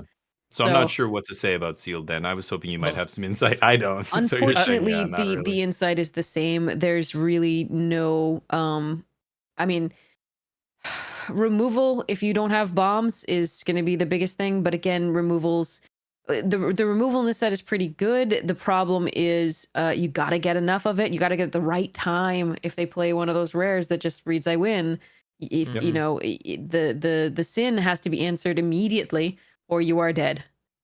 Yeah, And even then you might answer it. still be dead because it's Yeah. already gotten its value. Yeah. So there's just yeah. Ham, you were gonna say something. Did you play any sealed or? I did. I've played 2 sealeds. And okay. they kind of played out exactly like you're saying. So on Arena during the launch day, I did the pre-order bundle, so I had 1 sealed token. I was like, sure, whatever. Complete just poop show 03, total disaster. Meanwhile, the weekend before, on Saturday, I went to a pre-release at a store in my area on my birthday, fun fact, and I opened the god pool. It was insane. I got a diamond weapon in the same pack. These two cards were literally touching each other. Primeval Titan and Gladiolus, the 6-drop like fixed Primeval Titan, they were literally in the same pack. I was like, okay. Nice. And so I got that and just clean 3-0, didn't drop a game, just like rocket surfboard to victory. It was no issue. And I mean, I didn't punt away any games, but at the end of the day, like I didn't earn the win. It just sort of happened. Welcome to Sealed. Well, but yeah, exactly. And it's like I had the wins fun. aren't rewarding, and like I had fun, but like did the other folks I went up against? I hope my company wasn't terrible, and I hope they were. I hope I wasn't being too smug about it. But like, yeah, no, but yeah, it was exactly what it was. Yeah, and when you play Sealed against somebody and they have bomb after bomb, you're just like, it's all like, right, well, what can you do? Like, great opens, not much you can say. I mean, the problem is you're just sort of like, you played well. That's all you can say at the end. You can't really say good game because it's just like you coughed rares at me. Like right? Yeah, no, it's like that wasn't make any decisions. That wasn't really a particularly good game. There was no strategy here other than bomb. Kind of. Okay, so Sealed is bad. We all know. Okay, so Sealed hasn't changed, but I think the draft format's fun. It sounds like you're enjoying it, Headology, right? And I know I'm loving it so far. As far again, cool. With the rare, the not so rare exception of the bonus sheet. Yeah. Most cards on the bonus sheet, like there's a few that are fine, like we said, but they're balanced and they fit the set. It's so easy to do that. I know. Why not? You do ruin the set. You ruin the set by sprinkling them in. I think. I hope they stop doing it, but we'll see. Somehow, Well, so there are a few Now, when it comes to actually, I kind of want to like dovetail us into the question of the week. If you got something else though, Damien, by all means, what's up? No, I was talking about the cycles earlier. We talked about the crystals. I was wondering about the cycle of creature cycling. Land cycling creatures, I found it's interesting. They're not all created equal. Like, I think the green one's probably the best. I wanted to just hear your opinions on where you think these land. I found the green one and the blue one to be really good. The black one, the Marlboro guy, he's okay. Like, I've had okay games, but like the red one sucks. The red one's terrible. The white one, I don't think I've ever played. I don't think I've ever cast or cycled or had in a deck, actually. But have you guys, how do you rank these cycle of cyclers? I use all these guys depending on whatever color I'm in. You play them all? Marlboro being the one that I use the least, or Marlboro, or whatever that guy is. I find myself, the Balaam T-Rexar, the green one, is awesome. This card rules. And he's solid. Yeah, and given how greedy I'm getting in green, I prioritize this guy pretty highly because it's my payoff, it's my setup, does all the things. It's great. Stabilizer. Like why not make the Honey Mammoth the Forest Cycler? Sure, like it's silly, and give it trample for good measure. Card's kind of nuts, and I love it. Well, it's an upgraded Dreadmaw with the Honey Mammoth. Yeah, it's Dreadmaw in shambles. Cycling. Dreadmaw's in shambles. He's been obsoleted hard. And Dreadmaw, eat your heart out. But yeah. And it's the one moment from 8 that everybody saw. So, So, I mean, it depends on how good your mana is often. It depends on how many recursion effects you have. If I am in Golgari, I will be perfectly happy with T-Rexors first, but Marlboro's very good in that deck for a reanimation target. And if I can ramp to it, I'm really happy too. But again, anything that's going to make your mana more consistent is definitely, and if it falls in a good place on your curve, especially if you don't have that many 2-drop, those are good ones to put in, because they make sure that you hit your land drops. If you have a larger curve, also a fine thing to put in. If you ramp again, and if you have recursion, if you just need to make sure that you're going to hit the second of a particular color, that's really key. If you're really demanding on like double black, as in some of the Rakdos decks really want to run like sacrifice opponent sacrifices a creature, put a 1 black wizard, black mage into play. That is something that you can prioritize for those reasons. I like I have actually, when I haven't needed to cycle it for a plains, the Moogle's good. The white one is good because it's a flyer, and again, flying at a premium. This one can be a 3/4 body, or it can pump something else. But a 2/3 flyer is oddly good in this. Yeah, just because there's so few flyers. Yeah, it can be a 3/4, and a 3/4 it, is actually quite good because it stops Yeah. those Gaelic cats, right? yeah, and it only Um, costs 5. This is the cheapest of all of them, and that's notable. Like that makes a That is big true. difference. It's So slightly yeah, cheaper. I find I never want to cast this one and the red one. I never cast like blue. I'll sometimes cast the flan or whatever because it's a tempo play and it Flan's not sometimes bad. pushes me Yeah. across the finish line. But the green one, the blue one, I'm casting the most. Then the the red black one, has and then the haste. The red's quite powerful. Yeah, I've definitely used it a few times. It was in that Yeah. that crazy seal deck that yeah. maybe 6 mana. The I don't know. versatility of being able to fetch that land is pretty key. Yeah. I like Yeah. all of them, honestly. I think Okay. they're all good I think role they're all players. equally good. Yeah. And this one, the presence of this one means you can't really against red. You have to be careful when you're at 5. Mm-hmm. Like you have to be Like- very careful on Sure. your swings, because Yeah. this has Yeah, the trample crackback haste. math Remember, could be tricky. not just haste, trample haste Yeah. for a Yeah. 5/4. That's for 6. That's not bad, especially when you can have ramped to it. So it's just, I mean, the 4 power toughness array is not exciting in this format necessarily, but it doesn't get killed by too much. There's a 3 and a 4. And then the thing that kills it is the 5 mana, right? That does 6 damage and kills an equipment. As far as red Yeah. goes, right? Counter spell, and a lot of the removal is red at instant speed. Some is for that. Mhm. So for a few people are holding up 5 mana at that point, right? Interesting. This can really surprise people. But again, just being able to fetch that mountain for your mana hungry decks is and your landfall decks is really huge. Mm-hmm. Yeah, that makes sense. So, I mean, yeah, I've been if you happy need with it all early. of them. I found the blue one I'm least happy with just because I don't really need to ramp in blue most frequently, unless it's Simic. And Sure. even then, I've got better ramping cards in the green in Simic. You can just continue making land drops and that one has actually been one of my least favorites. If that makes sense. I think its effect is quite powerful. I don't usually like find myself rushing to put that in the deck. Yeah. Right.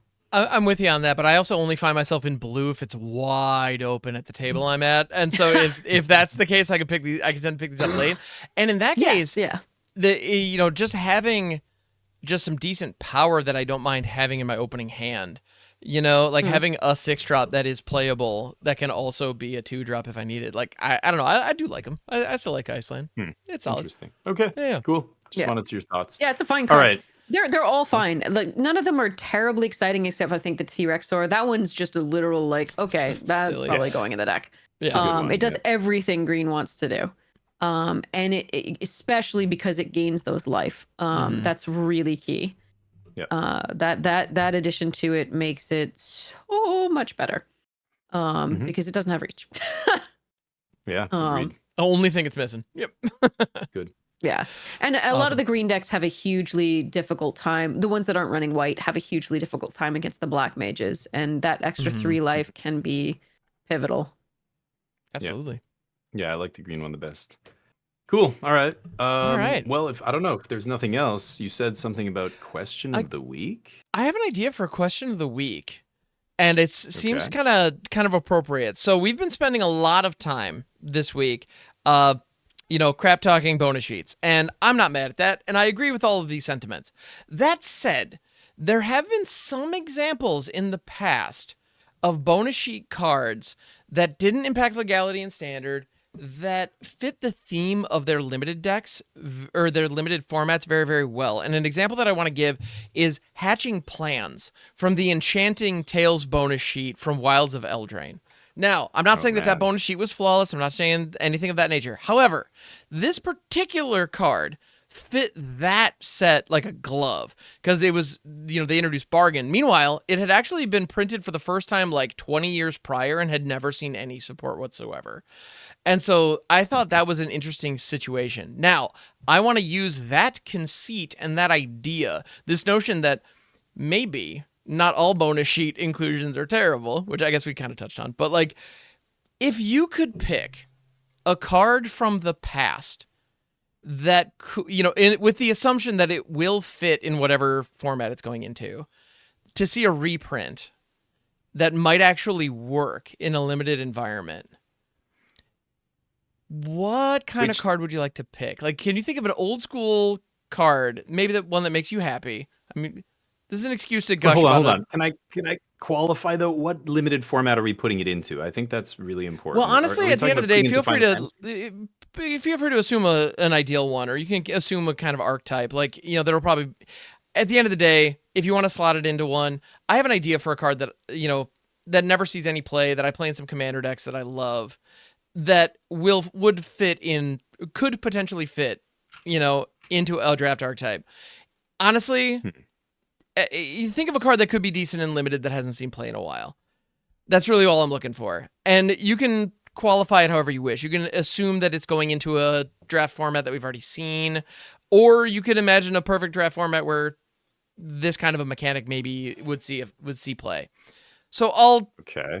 I'm not explaining this well because it's almost midnight and I'm very, very tired. No, as we I know. I record this. understand Oh, exactly what you're wow. talking about. I'm still Oh, I'm thinking. sorry. I didn't realize. But I can lead Okay. off. No, you're fine. I don't You mind. want to go? I'm happy to Go. lead off and to give an idea. So, like, one card that I have a real affinity for is Keep Watch. It was originally printed in Judgment, and it's seen a couple of reprints in like Commander products, but it's never been in. It's a role player that you don't see very often. It is an instant for 2 and a blue. Draw a card for each attacking creature. I always thought this idea was really interesting because it works for your creatures, it works for your opponent's creatures. It doesn't change the board, but it could draw you a bunch of cards. I always thought this kind of effect was interesting. It could be incredibly powerful in the right situation, right? I like it. I think this is the kind of bonus card I would like to see because it doesn't warp the game, but it's still useful, still powerful. It gives you things to you can build around this and stuff. Yeah, I think that would be a cool one. I feel like that's one that maybe they don't want to reprint into standard, but could affect the limited environment in a way that doesn't totally suck to play against. Anyway, I've got so one. You're saying, yeah, okay, yeah. Go ahead. So Shadows over Innistrad had a ton of madness in it. Excellent.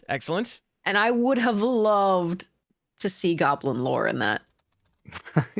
Goblin lore. Wait, didn't we say something about less variance? We said less variance is better. What do you mean? You like less variance? This isn't that. So discard 3 that you could 3 cards at random.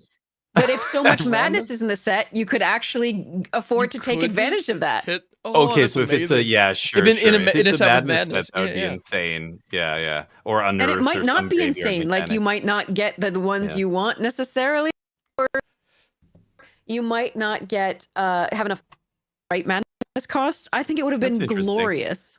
And I mean, this would have been a hilarious card for a lot of people. Just again, this is why I was saying before. I think the slot machine the random effect is what people have the most fun playing with, and I think it's why we see a lot of these kind of random effects happen. But that would have been a fun one actually. And in a madness set, might have been too good actually in a madness set for that. We'll see. I'm not sure because remember that. You still need 2 mana, start invested in that, and 4 cards, discard 3 cards at random. You might not hit the madness cards, even with a lot of mana stuff. So I think it would have been really fun. I think it would have been balanced enough in that set.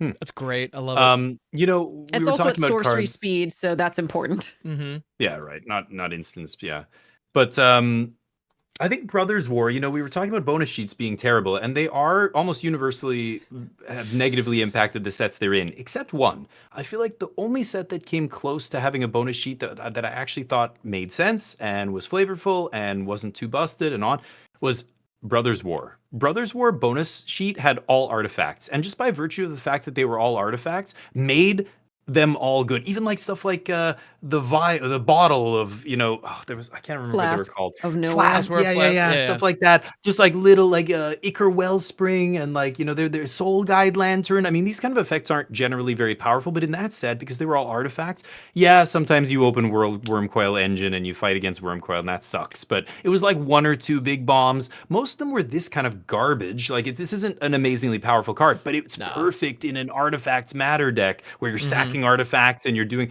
I thought that was the only set where the bonus cards actually. I don't think they made it better, but at least they didn't make it that much worse. At least they fit. They actually made sense in the set. So I was gonna say for my card, I would probably take something that just fits in every set and is always good. It's not the most exciting answer, but I almost want to say like Mind Stone or Mishra's Bauble. Would that be just Ooh. something that's cheap and easy and cycles and basically will be good in every single set, almost no matter what? You don't have to be an artifact centric set for, you play 39 cards in your limited deck. That's always going to be good, right? Or maybe you do have ways to sack or whatever it is. I don't know. You have Luris is probably not coming back, but you know what I mean? Bauble's an interesting one though, because it does kind of, when you mentioned Luris, like it would supercharge recursion. I've Yeah. heard about people using like instant ramen with recursion, effects, Yeah. like Squall and things, and like that's a fun kind of a dynamic. And like, well, That's the yeah, card I would put. if you manage to pull off Yeah. something crazy like that, and most sets have some Yeah. way to do that, Mishra's Bauble would be a way to maybe supercharge that while being kind of innocuous Or even otherwise. Mind Stone, But not something bad. like that. Just Yeah. like it's always going to be good. Like that kind of a bonus sheet card, obviously, I think would be totally fine. But that's a lame answer. I know. I don't have anything. But at the same time, splashy. it really reinforces your conviction for how these bonus sheets need to be treated with care and respect. Yeah. So I can appreciate it. Yeah, it's silly, but anyway, No, I all think good. overall it's a decent set. I think I'm enjoying the Ooh. limited environment a lot. Yeah. How do you? So on that, okay. I need to ask your opinion then. How do you feel about Brainstorm being in this set?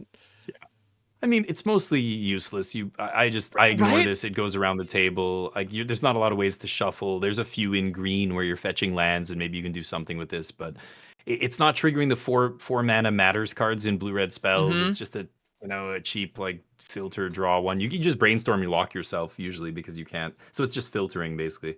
Draw a card. I don't know. I don't love it. Yeah, I it's haven't just played draw a it card yet. and get some information, right? So. Is what it is more often than not. There's What do you one think, other use Headology? for it, which is that you can prevent somebody from taking something out of your hand. Yeah. Yeah, that's And fair. that's That's true. possible. You There's can some protect way. a card. Yeah, like That's Poison a the Water. rare only- fringe So. case, though. There's one uncommon black card that Thought seizes, right? So yeah, that's true. Yeah. You could protect yourself from that. I've I think that's I've the also only used one. this on turn 3 alongside a Land Cycler. That actually works pretty well. But Yeah, Lance. Yeah, those kind of shuffle So, effects would be. Yeah. but at the end of the day, I think it's a great example of a card that is incredibly powerful in the right environment and pretty harmless and fine. Yeah. Otherwise, like so. Yeah, Anyway, no it sounds fetch like it's lands. kind of hitting that mark. So I just kind of wanted to check. Like, yeah, what's your take Yeah, on that? cool. Yeah. Anyway. Yeah, I haven't played it yet. Maybe I will someday. But anyway, unless Cool. I just can't look at it. Just don't even. I mean, that is fair. It is a lot of blue. The So much font blue. with the outline. Oh God. Well, and I don't It's understand the like font. well, and on top of Yeah. that, it's like it looks like it's a team shot of like it's like a group of Yeah. people, and it's like, what is Endwalker? I never played 14, so I'm sure that's meaningful. But like, it looks like it's the team. So how does that equate to Brainstorm? I don't get it. But yeah, There's not a lot of flavor wins in this format. I wrote an article about this format being just a checklist of Final Fantasy cards. Like it has no overarching story. There's no protagonist and antagonist, and final climactic battle encapsulated in card form, like we have in every other set. Like this Yeah. feels like there's no story elements. There isn't any story because it's all these different worlds. They're all totally disjointed and disparate. So what it's just a checklist of stuff from all the Final Fantasy games. So there's no like flavor wins. Like with some of the other sets, you're playing like I don't know. I have Yawgmoth, and here's Yawgmoth's Preacher of Gix, or so, I don't know. There's like you still feel like you're playing in this like immersive world, but this set just feels like I'm just playing a bunch of random. Yeah, when you a set does tell the story, and you can tell this is the hero, this is the villain, this is the something about how they fought, like. If you look at a card like Elspeth's Smite, right? Like that's a great example of Sure. Like this is a climactic moment from March of the Machine. Like you see something here. Like you can get an idea of what's happening. Yeah. Maybe you have an Elspeth in your deck because it's in this set, and it kind of all feels like it's I don't know, something is lost in a certain way. Yeah. And as a limited player, I just care about the numbers. Ben Starks famously said if Magic cards had no art and no flavor and it was just ones and zeros and numbers, I would still play this game and it would still be an awesome game. And I agree that is the best part of playing limited, but at the same time, something is lost when there's no, I don't know, like overarching story. Even me, and I'm not a Vorthos or whatever. I don't care a lot about the lore and everything. I don't read the books or whatever. But does it feel like that way to you guys? I don't know. Something feels weird about this set in a cohesion like standpoint that just I don't know. It matters. That absolutely matters, and I Yeah, I think feel like it any does. argument that it doesn't is um, Yeah, I misguided don't and just know. not accurate. I mean, So I'm the inclined to limited agree. formats, yeah, it's But the still other side of it fun. is with Final Fantasy, it's funny because for this particular product, for this particular property, I'm an old school Final Fantasy fan. Like I played a Hmm. lot of, 6 and 7 and 9 specifically. I dabbled a little bit with 8, have played 10. Like that era means a lot to me. And like the number Hmm. of Final Fantasy 9 cards, like when I saw Beatrix got previewed, I was like, "Holy crap, she got a card? What? Are you kidding?" Like, and that was meaningful. And at the same time, I also find myself seeing these cards like Clive or Joshua, and I find like the aesthetic of that is very interesting and it feels familiar, even though I haven't played those particular versions. And I find myself, and I think this is probably what they were intending. I find myself going, that game, like the game these come from, look interesting. Maybe I should go buy that, which is why Square Enix got into this. Or does Square still? I am so out of touch. Anyway, yeah, Yeah, are they yeah, still in yeah. business Square anymore? Enix. Whoever, like, well, yeah, Yeah. Yeah. that they got into this business in the first place for cross promotion, right? Like that's clearly part of the intent, and I gotta say it works. Like I've never seen a single Yeah. frame of Final Fantasy 15. Never. Like I didn't genuinely didn't that show Yeah. or that game came and went at a time when I was not paying attention to video games. Meanwhile, I'm looking at these Same. cards and it's a bunch of anime bros eating instant ramen and just going on a road trip. That sounds awesome. I am so in. you know? Yeah. Um and so like Yeah. so yes, it doesn't feel like a cohesive narrative, and that is something that I do want from my mainline Magic sets. Yeah. This Something isn't is scratching lost that without it. itch at all. Yeah. It's a highlight reel of a video game franchise, but it's a video game franchise I like. It'll be interesting Yeah. to have the same conversation when Spider-Man comes out, because I got to be honest, I have nothing against Marvel, but I'm not a I particularly think big fan at all, and like I'm not we're gonna gonna talk about care about the we'll majority of talk about those. Spider-Man. Oh, I'm not looking And forward to as that we set. get like all the properties that they're doing this year are all incredibly popular, right? But what happens if they don't have a Marvel release next year? They don't have something this big next year, and then all of a sudden we have franchises that are, like, are they gonna do like, I don't know, friggin' Garden of Ban or like, Don't Five Nights look. at I don't. Freddy's? Like, if are those I sets don't coming? want. Because like we I don't will want to not be think the target about it. audience for those, and so as a result, like the lack of cohesion is going to be distracting, and I'm going to dislike them. I like this because I Well, like Final Fantasy. That's right. But that's, you're being subjective there. You've got a personal thing. I'm also like some Final Fantasy stuff I like. I played yeah, it as a kid. But Head, you said you never played Final Fantasy. So yeah. as somebody who doesn't have any attachment to the IP, what do you think about that? This aspect of the cohesion and the disjointed feeling of the set. Does it matter to you? Do you care about the lore, or does it? It's no big deal if the set's still fun. What? um with all the universe beyond sets, obviously it's going to be a give and take of like how familiar you are with the original property, Mm. um but with each of them, the greater story is absent. Hmm. Always you can get some idea, some sense of what's going on, but you never get the full story, obviously. And that is one of the draws to the, intellectual property in the first place, is they are inspiring curiosity by telling you, okay, this person is protector of Yuna, right? Hmm. And so you say, well, what is he protecting her from? So they are meant to inspire guesses and curiosity into the property itself. But this, I mean, Mhm. similar things with, if you didn't know the story for Frodo and Sam versus Hmm. Sauron and his minions, right? You still didn't, you knew that there were, heroes and villains, and you knew that there was a fight, and you knew some parts of it, and that was all incorporated into the set, the text and the set, um, but and the mechanics, but you didn't know the full story, and you could have had Frodo fighting beside Sauron. So Yeah. if you so chose. So the stories play somewhat less of a role in terms of the cohesiveness of the set, and more in terms of, okay, let's get some people interested in these stories, period, in learning what I think that's happens yeah. for me. Hmm. Um and so of course I've read Lord of the Rings and I was a huge fan and I knew what happened, but For this, I don't have any idea, and it's a bunch of different stories that I could get interested in. Okay, so let's see why Tidus is protecting Yuna. Let's see why, um, uh, what why someone felt that Gladiolus should be all about the lands and trample, right? See what caused the developers to say, okay, we associate this with that, and so on and so forth. Because it's always been a part of the game that you can create your own cards and design your own mechanics and design your own cards such that they reflect whatever character you think applies.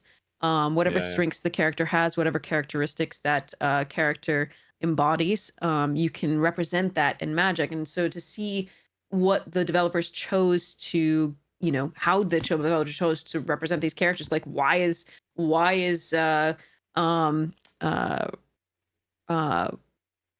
let's see, why why is Saz green, right? Why did they choose green for the birds, right? What's going on there, right? Why not blue? And so it's really interesting to see what they chose to do and why, and it does create a lot of curiosity for the stories, and there are many of them, and so there's a lot to explore.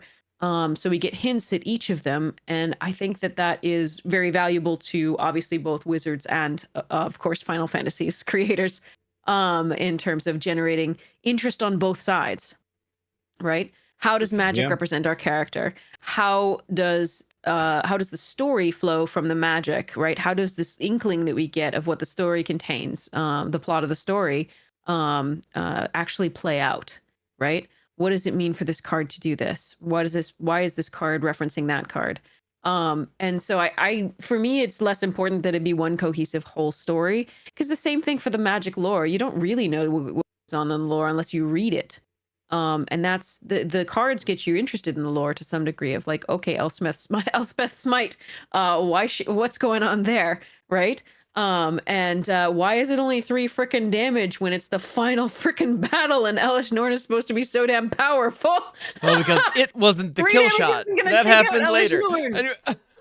Yeah, exactly. So then you get more information from the card, right?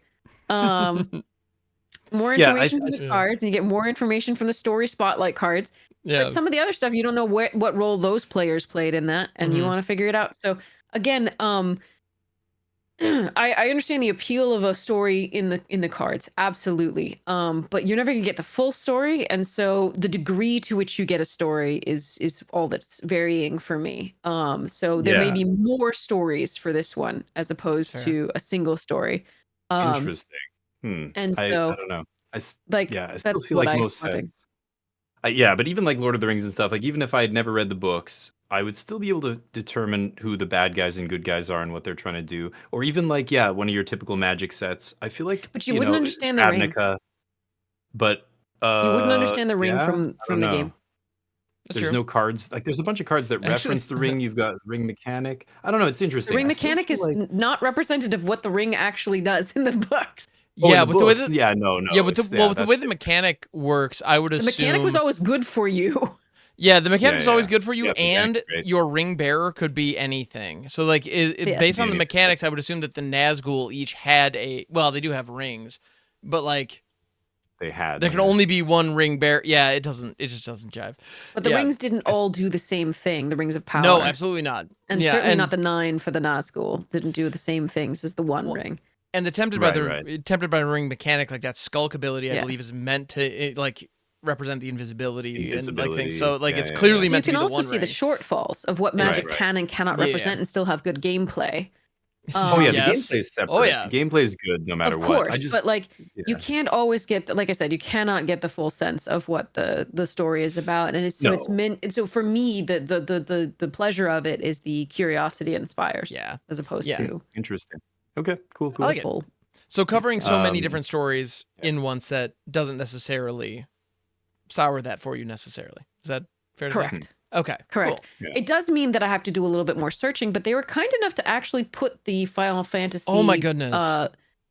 The number label on the card on the bottom of the cards. Honestly, that is something. If you want to go for Saz's story, you can go find it in that particular Final Fantasy that's referenced on the card.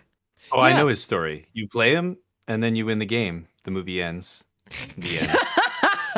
He's amazing. You know, You ironically, play in him, Final his Fantasy chocobo 13. is cute, and then he wins the game. Yeah. Yeah, ironically, He's you actually gross. don't play as Saz at all. You play as Lightning, and Saz is also there. But yeah, but actually, that's Yeah. funnily enough, a lot of the conversations that have come out around this, like I recently found out that like apparently Brynhildr is like Saz's like power. Like apparently, like Saz like summons No Brynhildr. I didn't idea. like why is a green card summoning a red card? Now I'm curious. Like You think they would reference each other on the or in the flavor text or something, but there's you'd nothing to think, connect but them there. the relationship between Hmm. the summoner and the summons is something that is different in every single game, you know, and so it's Yeah. Well, there's Bahamut, and then there's Dion, which is not just Dion, it's Dion something something Bahamut. Like Bahamut's Bahamut's dominant because apparently in Final dude. Fantasy 16 Yeah. they're individuals that like are I know, yeah, but I carry see the those things. I summons see with them. the same word on both, and I'm like, I don't. Is Well, he, yeah, like, and then I don't in get it. games like 9 and in 6, they're separate. The summons are separate entities, and certain people can like communicate with them and bring them forward into the material world. And like, yeah, it's a whole thing. Okay, The never rules are mind. different I'm in every sorry single I time, but Ifrit and Bahamut, the same cast of summons are available in all of them, but the way they behave and what they are fundamentally different in all of them as well. Yeah. Well, I think Spider-Man Anyway. at least will be a little bit more consistent because it's the same world. I mean, he's got a million comic book lines, storylines. He's time traveling, and there's been so many goofy alternate universe Spider-Mans and stuff with the Spider-Verse. I don't know who how knows that's what's gonna gonna happen go, there. but at least it seems like a little bit more contained. But it's a weird set. It's very small. Anyway, let's not. Okay, we've been going on a long time. It's Maybe been a we good should one, but it's save been a long one. Spider-Man. Any Save other? Yeah, Spider-Man. we'll tune in when Spider-Man comes out. But we have Edge of Eternity between now and then as well. So Yeah, Yeah. that'll be interesting. that's a whole thing. Space, Also, the final frontier. we Yep. do also have MagicCon Las Vegas coming up. So by the time, Ooh. so yeah, you guys are listening to this, and that's going to be coming up in a couple weeks. I know I'm going to be there, and Headology, you're going to be there too. No, it's correct? next Or- week. It's next week. Yes, it is. By the time you're listening to this, it's maybe just a couple days away, depending on when you catch it. I But hate yes. both of you. It and is I'm good. very jealous. I want to go.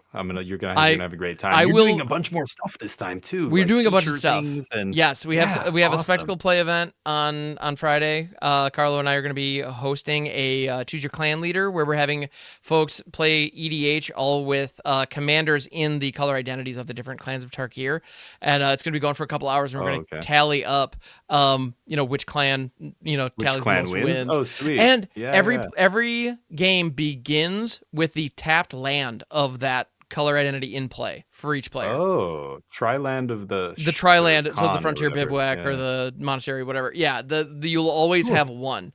That way, Mana Screw is not as big of an issue. Is hopefully. Can I ask, or is this spoilers if I ask what you have prepared? You're not choosing though. You're getting a random, so you have to have like a deck of each con ready to go. No. Folks are bringing their own decks. We're gonna have players bring their own decks. If you have a deck that is within that color identity, okay. So it doesn't have what to are you necessarily playing? just be. Oh, I'm So hosting. I'm curious. So you're not even participating. I you're wasn't just planning on hosting it. participating in it. I'm planning on hosting and coordinating. I'm sorry. No, you're Okay, I good. thought it was you and Fabretto playing with everybody. Okay. Oh no, if we were, yeah, I mean, if that does end up being the case, my go-to is Abzan. I have a 10 of the Harvester deck Nice. that is just my favorite thing in the world. So yeah, Nice. yeah. Cool. Anyway, good stuff. I'm Yeah, jealous, anything else guys. coming up Have a that you great guys wanna- time. Yeah. Oh, I Yeah. assure you, I will not be able to stay hydrated. It's going to be so hot. So that'll be Yeah. a thing.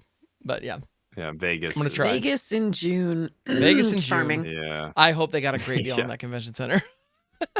yeah. Yep. Anyway, But yes. I'm jealous. Have a good time. Good stuff. Yeah. Do you Thank guys have you. anything else coming up that you want to let folks know about before we bring it in for landing? Not I.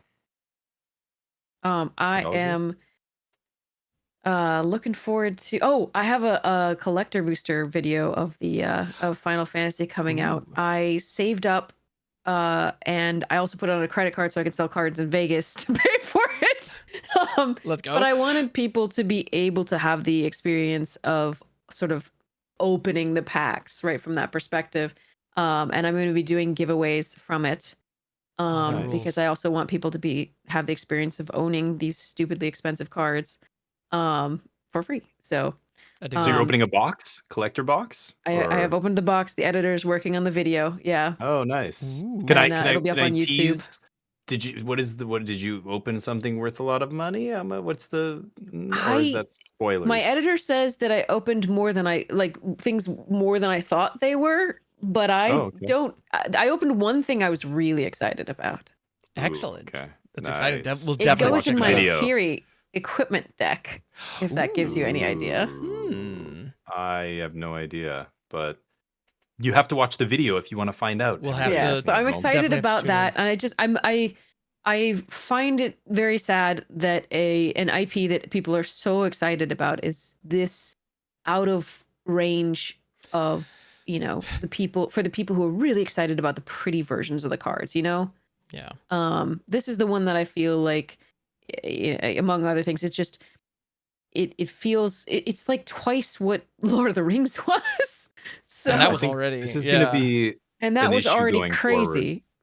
That's going to be an issue that happens with almost every big IP that comes down the pipe for Universes Yeah. Beyond. I feel like this is this is a standard legal every format legal alternate IP. Like there's tons of people buying boxes that have no intention of learning this game, that have no intention of Mm. even opening the packs. Like there's always people who buy Yep. boxes and sit on them, but not from Yeah. other who don't even play Magic. Like Mm-hmm. that's so Yeah. yeah, we'll see how this goes. It's kind of insane, but So, and then obviously there was the secret lair debacle. Apparently, people who know how to game the system were the only ones who got the product. So the people how who do you figured out that there's actually a little trick where I just learned about this. I don't know the trick. I didn't get any of it.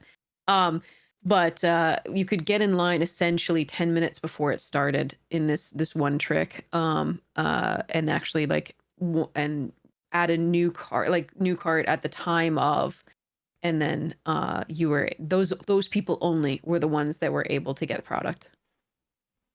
So nobody okay, who even crazy. entered, I entered seconds. I happened to be watching Sir Ham's stream, Sir Ham Hawk 42. And that I had mentioned there was a question asked about limited quantities on secret lairs, Mm-hmm. and I went to secret lair to see if uh the Nalak collaboration the was up yet, right? The actual secret lair that was going to feature Hispanic and Latin X art and styles and cultures. And that's when I saw that the secret lair for Final Fantasy was there. I didn't even know there was one. And I was like, wow, it's starting in 30 seconds. So I actually entered within literal seconds of it being, it took me 6 seconds to like sign in and do the thing, right? And I just added one thing to the cart. I actually added a Frank Frazetta secret lair art thing to my cart. And I was like, because it wasn't expensive and I really wanted it and it was good. And then I waited 3 hours to check out and then it put me on pause. Meanwhile, all of the Final Fantasy was gone. Crazy. And so I didn't even buy the artist. You could now go get the artist secret lair that I wanted, but that put me off of it. I was just like, I'm out. That's fine. That sucks. So Yeah. they need to fix that. That is and not just for me and my like wanting to buy the artist secret lair that no one else apparently wanted. Like No, but they No. need to fix that for the actual IPs that matter to people. Like these are Yeah. people who care about this IP. Why are you not letting them give you money? that Yeah. is I the thing mean, about Why are you yeah, not these making it easy conversations. for them to give you money? It always blows my mind. It's like we're complaining about not being able to fork over a just kind of like is exorbitant too heavy a word Yeah, to for say with how cardboard. much money no, like that's accurate. for some pieces of Mm. cardboard. And like the problem is that we can't shell out an unreasonable amount of money in order to obtain little pieces of cardboard. What are we doing here?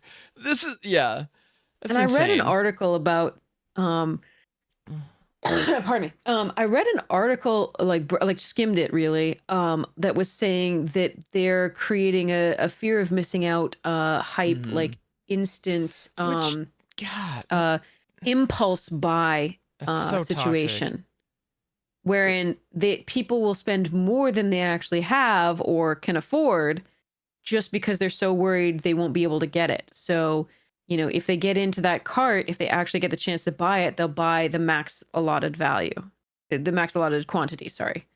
Artificial So scarcity. Yeah. That's yeah, a problem. so it's Well, that also, but like do they they not would have make trust in more. their I believe they would product? make more money overall Mm. without inspiring that culture. Same. But what it does is inspire people to buy rather than think Hmm.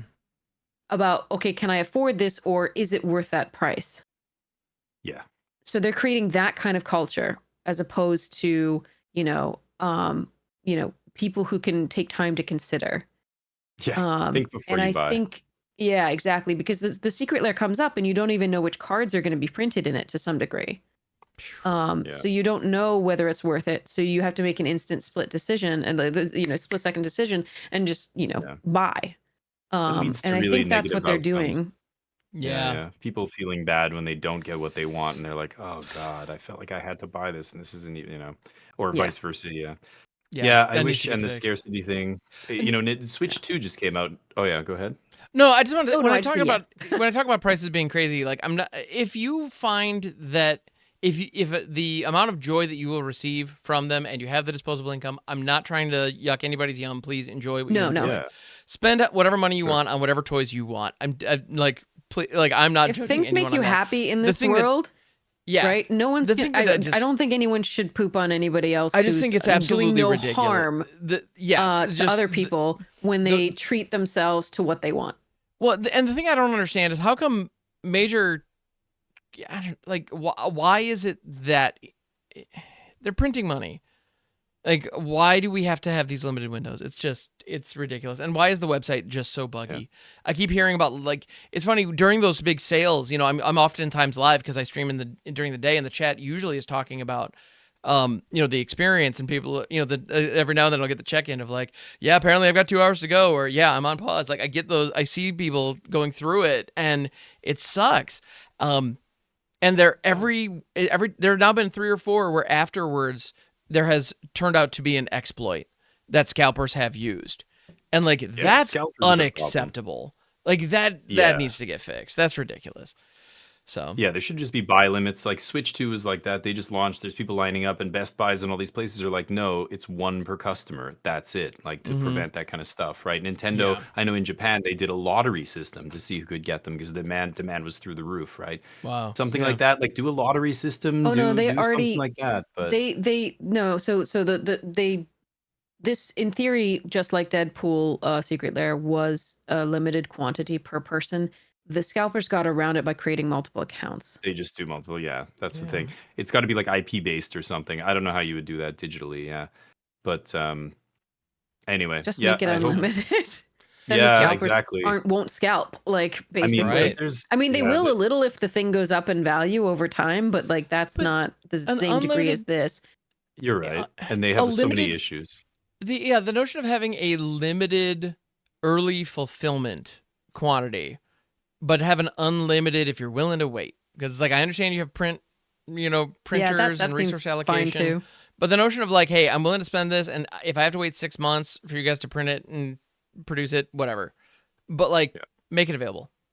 Like why Yeah. not? I think Yeah. Why not? they have so many issues with this across the board. It's just like the arena or not arena opens, the arena whatever they're called, where you get boxes of cards. I'm Direct. seeing at Mhm. arena directs, 10%, upwards of 10 to 15% or something of players are not getting the boxes even weeks and months later. They're talking to support, and Wizards is going, nope, can't do anything to help you. And they're going online and going, I won 2 boxes and I can't get them now. What like was and this is a common thing. They're like people are saying it's That's approximately like insane. 1 out of every 10 players. As somebody who plays limited, I would like to maybe go in for one of those I've played in them before, but at this point I'm just like, why am I wasting my time with this? Even if I win a box, I might not even get it. What the hell is going on over there? Like, forget Yeah, it. I'm not even doing it. I don't know. Yeah, I've I don't know had if to you do reach out to Wizards for people who have told me they haven't received their boxes. yeah, what the hell is And Yeah. if you that? don't have a platform, you've got no recourse. It just gives me no confidence in the company to manage product and a lot allocation and stuff like that for people. So yeah, it's unfortunate. I'm glad I don't give a crap about any of that stuff because I just avoid the whole thing altogether. But I feel bad for the people who, again, I don't want to yuck their yum. If you're into it, great. But I feel bad for you because it's got to be Yeah. a nightmare to deal with this stuff. I don't know how people do it. Anyway, Yeah. and on that So on cheery that note, note, yeah. I've won some Um, boxes. I have, had to reach out on a couple of them. And I have received them eventually. I do think that it is that what the way they're valuing them for taxes at this point is crazy. Mm. But Do you there get- we are. you don't get I taxed think on that them, because they're do you? sealed and because of the way they're valued for taxes, they're not worth it for a lot of people. So hold up, you're saying when you get the boxes, are you paying duty to like go pick them up at the post office kind of thing? Like that? What do we do mean No, taxes? I'm saying this counts as a source of income. What? You get taxed at the end of the year by For like the giveaways, you IRS get or whatever? taxed on them, yes. Wow. And the way Huh. Wizards is valuing them is is like sometimes above MSRP, apparently.